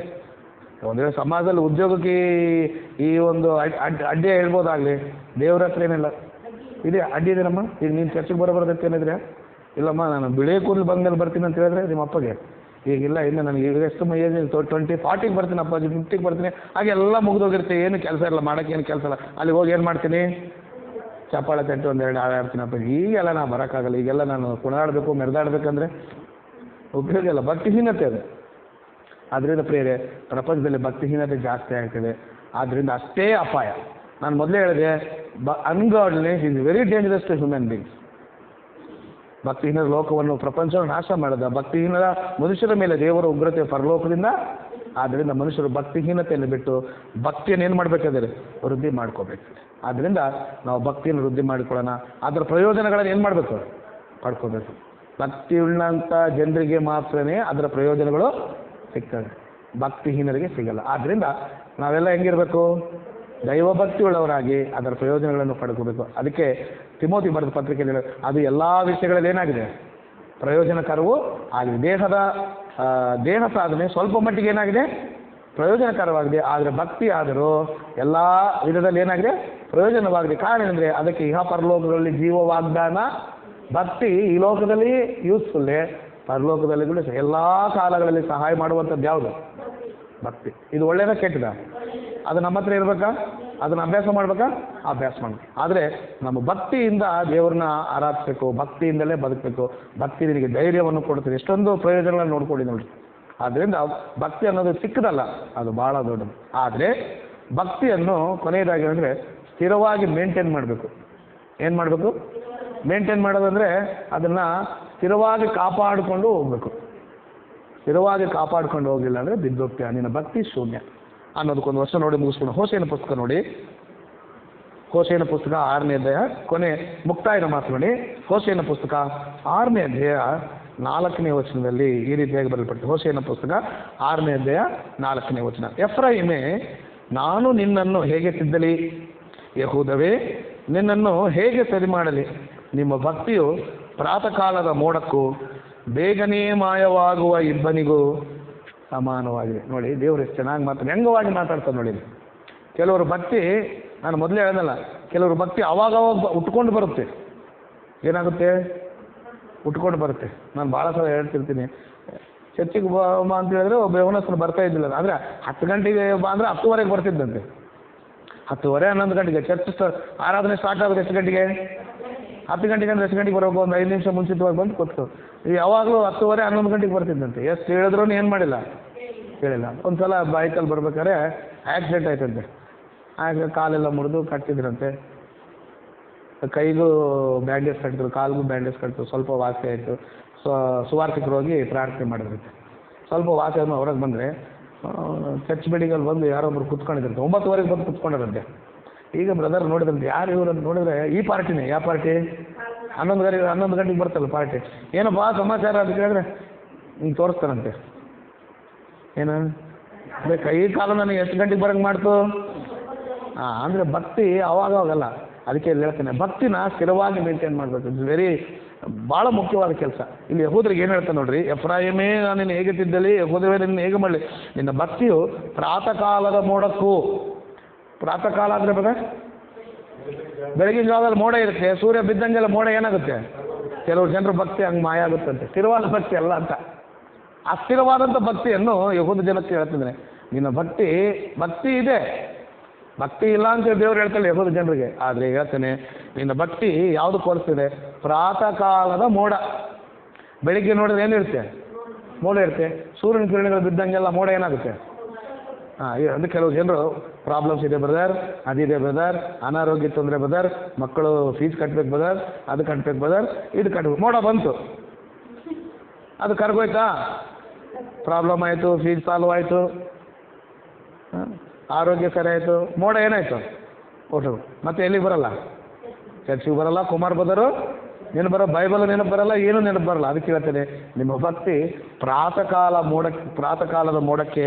ಮತ್ತೆ ಇನ್ನೊಂದು ಮಾತು ಹೇಳ್ತೇನೆ, ಬೇಗನೆ ಮಾಯವಾಗುವ ಇಬ್ಬನಿಗೂ ಸಮಾನವಾಗಿದೆ ಅಂತ ಮಾತು ಹೇಳ್ತಾನೆ ನೋಡ್ರಿ. ಬೇಗನೆ ಮಾಯವಾಗುವ ಇಬ್ಬನಿ ಅಂದರೆ ಯಾವಾಗ ಇರ್ತೀವಿ, ಇಬ್ಬನಿ ಆಮೇಲೆ ಬಿಸಿಲು ಬಿದ್ದಂಗೆಲ್ಲ ಏನಾಗುತ್ತೆ. ಇಬ್ಬನಿಗೂ ಬೇಗನೆ ಮಾಯವಾಗುವ ಇಬ್ಬನಿಗೂ ಪ್ರಾತಃ ಕಾಲದ ಮೋಡಕ್ಕೂ ಯಾವುದನ್ನು ಹೋಲಿಸ್ತಾ ಇದ್ದಾನೆ, ಭಕ್ತಿ. ಅಸ್ಥಿರವಾದ ಭಕ್ತಿ ಇರಬಾರ್ದಂತೆ, ಸ್ಥಿರವಾದ ಭಕ್ತಿ ಇರಬೇಕು, ಒಂದೇ ರೀತಿಯಾಗಿರ್ಬೇಕು. ಮೊದಲೇ ಹೇಳಿದಲ್ಲ, ಯಾವಾಗಲೂ ನನ್ನಲ್ಲಿ ಭಯಭಕ್ತಿ ಉಳ್ಳವರಾಗಿ ನನ್ನ ಆಜ್ಞೆಗಳನ್ನು ಅನುಸರಿಸುವ ಮನಸ್ಸು ಯಾವಾಗಲೂ ಅವ್ರಿಗಿದ್ರೆ ಮೇಲ್ ಅಂತ ಹೇಳಿದ್ನಲ್ಲ. ಯಾವಾಗಲೂ ಇರ್ಬೇಕಾ, ಅವಾಗ ಇರ್ಬೇಕಾ. ಒಂದು ಕಷ್ಟ ಬಂತು, ಅದು ಹೋಯ್ತುಕೊಳ್ಳಿ ಮತ್ತೆ ಚರ್ಚ್ ಬಿಟ್ವಿ, ಅದು ಬಂತ ಅಂದರೆ ಏನೋ ಒಂದು ಬಂದ್ರೇ ಅವ್ರಿಗೆ ಏನು ಬರುತ್ತೆ, ಭಕ್ತಿ ಬರುತ್ತೆ. ಆ ರೀತಿಯಾಗಿರ್ಬೇಕು. ನಿನ್ನ ಭಕ್ತಿ ಪ್ರಾತಃ ಕಾಲದ ಮೋಡವಾಗಿರ್ಬಾರ್ದು. ನಿನ್ನ ಭಕ್ತಿ ಬೇಗನೆ ಮಾಯವಾಗುವ ಇಬ್ಬನಿ ಹಾಗೆ. ಮತ್ತೆ ಹೇಗಿರ್ಬೇಕಂದ್ರೆ ಸ್ಥಿರವಾಗಿರ್ಬೇಕು. ಸ್ಥಿರವಾಗಿ ಏನೇ ಬಂದರು ಏನೇ ಬಿಟ್ಟರು ನಾನು ಭಕ್ತಿಯನ್ನು ಏನು ಮಾಡಲ್ಲ, ಬಿಡಲ್ಲ. ಭಕ್ತಿನ ಮಾತ್ರ ಬಿಡಬಾರ್ದು. ಅವಾಗ ಹೋಯ್ತಾ ಇದೆ, ಅವಾಗ ಬರ್ತೈತೆ ಅಂದರೆ ಪ್ರಾತಃ ಕಾಲದ ಮೋಡ ನಿನ್ನ ಭಕ್ತಿ. ಅವಾಗ ಬರ್ತೀರಿ, ಅವಾಗ ಸ್ಪೆಷಲ್ ಭಕ್ತರು ಇರ್ತಾರೆ ಕೆಲವು, ನೋಡಿದ್ರೆ ಡಿಸೆಂಬರ್ 25ಕ್ಕೆ ಬರ್ತಾರೆ. ಈಗ ಡಿನಾಮಿನೇಷನಲ್ಲಿ ಯಾವಾಗ ಬರ್ತಿರ್ತೈತೆ, ಚರ್ಚಲ್ಲಿ ಯಾವಾಗ ತುಂಬ್ತೈತೆ, ಚರ್ಚ್ ಮೀಟಿಂಗ್ ಯಾವಾಗ ತುಂಬ್ತೈತೆ, ಕ್ರಿಸ್ಮಸ್ಸು, ಈಸ್ಟರು, ಯಾವುದಾದ್ರು ವಿಶೇಷವಾದ ಕೂಡಿಕೆಗಳು, ಭೋಜನ ಕಾರ್ಯಕ್ರಮಗಳು, ಹರ್ಷಕೂಟಗಳಿದ್ದಾಗ ಚರ್ಚ್ ಬಿಲ್ಡಿಂಗಲ್ಲಿ ಏನಾಗುತ್ತೆ, ಅದೇ ಆರಾಧನೆಗೆ ನೋಡಿ ಚೇರೆಲ್ಲ ಖಾಲಿ ಇರ್ತವೆ. ಅವರು ಇವರು ಯಾರು, ರತ್ನಮ್ಮ ನಿಂಗಮ್ಮ, ಯಾಕೆ ಅವ್ರಿಗೆ ಭಾಳ ಕಷ್ಟ ಇರ್ತವ. ಇಲ್ಲಿ ಯಾರು ಇಬ್ಬರು ಬಂದಿರ್ತಾರೆ. ಅದೇ ಹರ್ಷ ಕೂಡಿಕೆಗಳು, ಸೆಲೆಬ್ರೇಷನ್ಸ್ ಇದ್ದರೆ ಏನಾಗುತ್ತೆ, ಅವ್ರು ಯಾರು ಗೊತ್ತಾ ಆವತ್ತು ಬರ್ತಾರಲ್ಲ, ಅವ್ರ ಭಕ್ತಿ ಅಂತಂದರೆ ಆಗ ವಿಶೇಷವಾದ ಕೂಟಗಳಿಗೆ ಬರುವಂಥ ಜನರ ಭಕ್ತಿ ಅಂತಂದರೆ ಪ್ರಾತಃ ಕಾಲದ ಮೋಡದ ಭಕ್ತಿ ಅವ್ರದ್ದು. ಬೇಗನೆ ಮಾಯವಾಗುವ ಇಬ್ಬನಿ ಭಕ್ತಿ. ನೋಡಿದ್ರಾ ಏನು ಬದ ಏನು ತುಂಬಿಡ್ತಾರೆ. ನಾನು ಅದಕ್ಕೆ ಹೇಳ್ತೀನಿ ಬದರಿಗೆ, ಜನ ಎಷ್ಟು ಇಂಪಾರ್ಟೆಂಟ್ ಅಲ್ಲ. ಸ್ಥಿರವಾಗಿ ಭಕ್ತಿಯಲ್ಲಿರ್ತಕ್ಕ 4 ಜನ ಆಗಿರಲಿ, 5 ಜನ ಆಗಿರಲಿ, 10 ಜನ ಆಗಿರಲಿ, ಇಬ್ಬರೇ ಆಗಿರಲಿ, ಸ್ಥಿರವಾದ ಭಕ್ತಿನ ಮೇಂಟೈನ್ ಮಾಡುವಂಥ ಜನರು ಬೇಕು ಈ ಕಾಲದಲ್ಲಿ. ಅವಾಗ ಬಂದು ಮಿನಿಕ್ ಅಂತ ಏನು ಮಾಡಿಬಿಡ್ತಾರೆ. ಈ ನಕ್ಷತ್ರ ಅವಾಗ ಮಿನಿಕ್ತಿರ್ತಾರೆ ನೋಡ್ರಿ. ಆಮೇಲೆ ನೋಡೋದು ಏನಾಗಲ್ಲ, ಅದು ಬಂದು ನೋಡಪ್ಪ ಸ್ಟಾರ್ ಅನ್ಕೊಂತಾರೆ. ಆ ರೀತಿಯಾದ ಜನರು ಬೇಕಾಗೇ ಇಲ್ಲ. ಅದಕ್ಕೆ ಹೇಳ್ತೇನೆ, ಎಫ್ರಾಯಿಮೇ ನೀನು ಇನ್ನೊಂದು ತಿದ್ದಿಲ್ಲ, ಯೂದಾಜನವೇ ನೀನು ಹೇಗನೆ, ನಾನು ಏನು ಮಾಡಲಿ ನಿಮ್ಗೆ ತಗೊಂಡು. ನಿನ್ನ ಭಕ್ತಿ ಸರಿಯಾದಂಥ ಭಕ್ತಿ ಅಲ್ಲ. ಪ್ರಾತಃ ಕಾಲದ ಮೋಡ ಆಗ್ತಾನೆ ಕಾಣಿಸ್ಕೊಂಡು ಮಾಯ ಆಗುತ್ತೆ, ಬೇಗನೆ ಮಾಯವಾಗುವಂಥ ಇಬ್ಬನಿಗೆ ಸಮಾನವಾಗಿದೆ. ಆ ರೀತಿಯಾಗಿರ್ಬಾರ್ದು. ಏನೇ ಬರಲಿ ಏನೇ ಬಿಡಲಿ, ಇವಾಗ ಆರಾಧನೆ ಬರಲಿ ಅಂದರೆ ಮೋಡ ಮಿಸ್ ಆಗಿದೆ ಅಂತ. ಏನು ಬದ ಮೋಡ ಏನಾಗಿದೆ, ಆರಾಧನೆ ಬರಲಿಲ್ಲ, ಸರಿತಾ ಸಿಸ್ಟರ್ ಬಂದಿಲ್ಲ ಅಂದರೆ ಮೋಡ ಮಿಸ್. ಇಬ್ಬನಿ ಏನಾಗಿದೆ, ಕೈಗೆ ಹೋಗಿದೆ. ಮತ್ತೆ ಒಬ್ಬರು ಪ್ರಾತಃ ಕಾಲ ಪಡ್ಬೇಕು, ದಿನ ಬರಬೇಕಂದ್ರೆ ಏನಾದ್ರು ಪ್ರಾಬ್ಲಮ್ ಇದ್ರೇ ಸರಿತಾ ಸಿಸ್ಟರ್ ಚರ್ಚಿಗೆ ಬರ್ತಾರೆ ಅನ್ನೋದು ನನ್ನ ಮೈಂಡಲ್ಲಿ ಇರಬಾರ್ದು. ಏನೇ ಬರಲಿ ಏನೇ ಬಿಡಲಿ, ಜನರು ಚರ್ಚಿಗೆ ಬರ್ತಾರೆ, ದೇವ್ರನ್ನ ಆರಾಧನೆ, ಅದು ಭಕ್ತಿ, ಸ್ಥಿರವಾದ ಭಕ್ತಿ. ಪ್ರೇರೆ ಇವತ್ತು ಕ್ರೈಸ್ತರಲ್ಲಿ ಕೂಡ, ದೇವ್ರ ಮಕ್ಕಳಲ್ಲಿ ಕೂಡ ಭಕ್ತಿ ಏನಾಗಿದ್ರೆ ಈ ರೀತಿ ಆಗುತ್ತೆ, ಅಸ್ಥಿರವಾದ ಭಕ್ತಿಯಿಂದ ಬಾಳ್ತಾನೆ. ಆದ್ದರಿಂದ ದೇವರು ವಾಕ್ಯದ ಮೂಲಕ ನಮ್ಮನ್ನು ಎಚ್ಚರಿಸ್ತಾ ಇದ್ದಾನೆ. ಅಸ್ಥಿರವಾದ ಭಕ್ತಿ ಬೇಡ. ಅಸ್ಥಿರವಾದ ಭಕ್ತಿಯನ್ನು ಬಿಟ್ಟು ಸ್ಥಿರವಾದ ಭಕ್ತಿಯನ್ನು ಆಲೋಚನೆ ಮಾಡಿಕೊಳ್ಳೋಣ, ಸ್ಥಿರವಾದ ಭಕ್ತಿಯಿಂದ ಬದುಕೋಣ. ಅದಕ್ಕೆ ಅಸ್ಥಿರವಾದ ಭಕ್ತಿಯಿಂದಲೇ ನಾನು ನಿಮ್ಮ ನಾಶ ಮಾಡಿದೆ ಅಂತ ಹೇಳ್ತಾರೆ ಕೆಳಗಡೆ ವಿಷಯ. ಅನ್ಗಾಡ್ಲಿನೆಸ್ ಎಷ್ಟು ಡೇಂಜರಸ್ಸು, ಅಸ್ಥಿರವಾದ ಭಕ್ತಿ ಕೂಡ ಅಷ್ಟೇ ಡೇಂಜರಸ್. ಏನು ಸರ್, ಭಕ್ತಿಹೀನತೆ ಎಷ್ಟು ಡೇಂಜರಸ್ಸು, ಅಸ್ಥಿರವಾದ ಭಕ್ತಿ ಕೂಡ ಅಷ್ಟೇ ಡೇಂಜರಸ್. ಏನೋ ಅದಕ್ಕೆ ಅವಾಗ ಬರೋದು. ಯಾರಾದರೂ ಚರ್ಚಿಗೆ ಬಂದಿದ್ದಾರೆ, ಏನು ಬದರಿ ಇವತ್ತು ಸ್ಪೆಷಲು ಯಾರು ಬರ್ತಾವ್ರ ಅಂತ ಕೇಳ್ತಾರೆ ಕೆಲವರು. ಯಾರು ಬರ್ಬೇಕು ಇವ್ರನ್ನ? ಏನು ಸಿದ್ದರಾಮಯ್ಯನ ಕರ್ಕೊಂಬರ್ಬೇಕಾ ನಾನು? ಇಲ್ಲ ಮೋಡಿನ ಕರ್ಕೊಂಬರ್ಬೇಕಾ? ಏನು ಬದ ಯಾರು ಬರ್ತಾರೆ ಬದಾರ? ಏನು ಸ್ಪೆಷಲ್ ಇವತ್ತು? ಅಲ್ಲಪ್ಪ ಆರಾಧನೆ ಇವತ್ತು ಸಂಡೆ ಅಂದರೆ ಯಾರಾದರೂ ಸ್ಪೆಷಲ್ ಏನು ಬದಾರ್? ಏನಾದರೂ ಇದೆಯಾ, ವಿಶೇಷ ಇದೆಯಾ ಅಂತ ಕೇಳ್ತಾರೆ. ಅಂದರೆ ಇವ್ರು ಏನಂದರೆ ಮೋಡ ಮಾಯವಾಗುವ ಮೋಡ ಅಂತ ಆ ಮಾತಲ್ಲಿ ಅರ್ಥ ಅದು. ಇವ್ರು ಮಾಯವಾಗುವ ಮೋಡ ಬೇಗನೆ ಕರಿಗೋಗು ಅಂತ ಇದು ಬನ್ನಿ. ಆ ಎಫ್ರಾಯಿಮ್ ಇದು ಹೇಳಿದ ಆ 12 ಟ್ರೈಬ್ಸಲ್ಲಿ ಯಹೂದ ಮತ್ತು ಎಫ್ರಾಯಿಮ್ ಹೇಳಿದ್ರ ಆ ಜಾತಿಗೆ ಸಂಬಂಧಪಟ್ಟವ್ರು ಇವರು. ಭಕ್ತಿಗಳಂತ ಜನರು ಏನೇ ಇರಲಿ, ಯಾರೇ ಬರಲಿ, ಪರಿಸ್ಥಿತಿಗಳಲ್ಲಿ ಆರಾಧನೆ ಮಾಡಬೇಕಂದ್ರೆ ಮಾಡ್ತಾರೆ, ಪ್ರಾರ್ಥನೆ ಮಾಡಬೇಕಂದ್ರೆ ಮಾಡ್ತಾರೆ, ಚರ್ಚಿಗೆ ಬರಬೇಕಂದ್ರೆ ಮಾಡ್ತಾರೆ. ಸ್ಥಿರವಾದ ಭಕ್ತಿಗಳಂತ ಜನರನ್ನ ದೇವರು ಎಲ್ಲ ಕಾಲದಲ್ಲಿ ಆಶ್ವಾಸನೆ. ಆದ್ದರಿಂದ ನಾನು ಮುಕ್ತಾಯ ಮಾಡ್ತಿದ್ದೀನಿ. ಅನ್ಗಾಡ್ಲಿನೆಸ್ ಅನ್ನೋದು ಯಾವಾಗ it is very dangerous to human being, godliness very profitable. Godliness and it's profits ಅನ್ನೋದನ್ನು ಅಂದರೆ ಅದರ ಪ್ರಯೋಜನಗಳನ್ನು ಕುರಿತು ಆಲೋಚನೆ ಮಾಡಿದ್ವಿ. ಆ ಪ್ರಯೋಜನಗಳನ್ನು ಭಕ್ತಿಯಿಂದ ಮಾತ್ರ ಸಾಧಿಸ್ಕೊಳ್ಳೋಕ್ಕೆ ಸಾಧ್ಯ. ಆದ್ದರಿಂದ ಭಕ್ತಿವಂತ ಜನರಿಗೆ ದೇವರು ಏನೇನು ಪ್ರಯೋಜನ ಕೊಡ್ತೀನಿ ಎಂಬುದಾಗಿ ವಾಗ್ದಾನ ಮಾಡಿದನೋ ಅವುಗಳನ್ನೆಲ್ಲ ಪಡೆದುಕೊಂಡು ಭಕ್ತಿಹೀನತೆಯನ್ನು ವಿಸರ್ಜಿಸಿ, ಅಸ್ಥಿರವಾದ ಭಕ್ತಿಯನ್ನು ವಿಸರ್ಜಿಸಿ, ಭಕ್ತಿಯಿಂದ ನಾವು ಬದುಕಿ ದೇವರನ್ನು ಮಹಿಮೆಪಡಿಸಿ ಆತನು ಕೊಡ್ತಕ್ಕಂಥ ಎಲ್ಲ ಪ್ರಯೋಜನಗಳನ್ನು ಪಡೆದುಕೊಂಡು ದೇವರ ಮಕ್ಕಳಾಗಿ ನಾವೆಲ್ಲರೂ ಬದುಕಬೇಕೆಂಬುದಾಗಿ ನಿಮ್ಮನ್ನೆಲ್ಲ ಎಚ್ಚರಿಸುತ್ತಾ, ನನ್ನನ್ನು ಕೂಡ ಎಚ್ಚರಿಸಿಕೊಳ್ತಾ, ಅವಕಾಶವನ್ನು ನೀಡಿದಂಥ ಪ್ರಿಯಪಟ್ಟಣಕ್ಕೂ ಹಾಗೂ ಸುವಾರ್ತಿಗರಿಗೂ ನಾನು ವಂದನೆಗಳನ್ನು ತಿಳಿಸುತ್ತಾ ಮುಕ್ತಾಯ ಮಾಡ್ತೀವಿ. ಎಲ್ಲರಿಗೂ ನಮಸ್ಕಾರ. Thank you very much.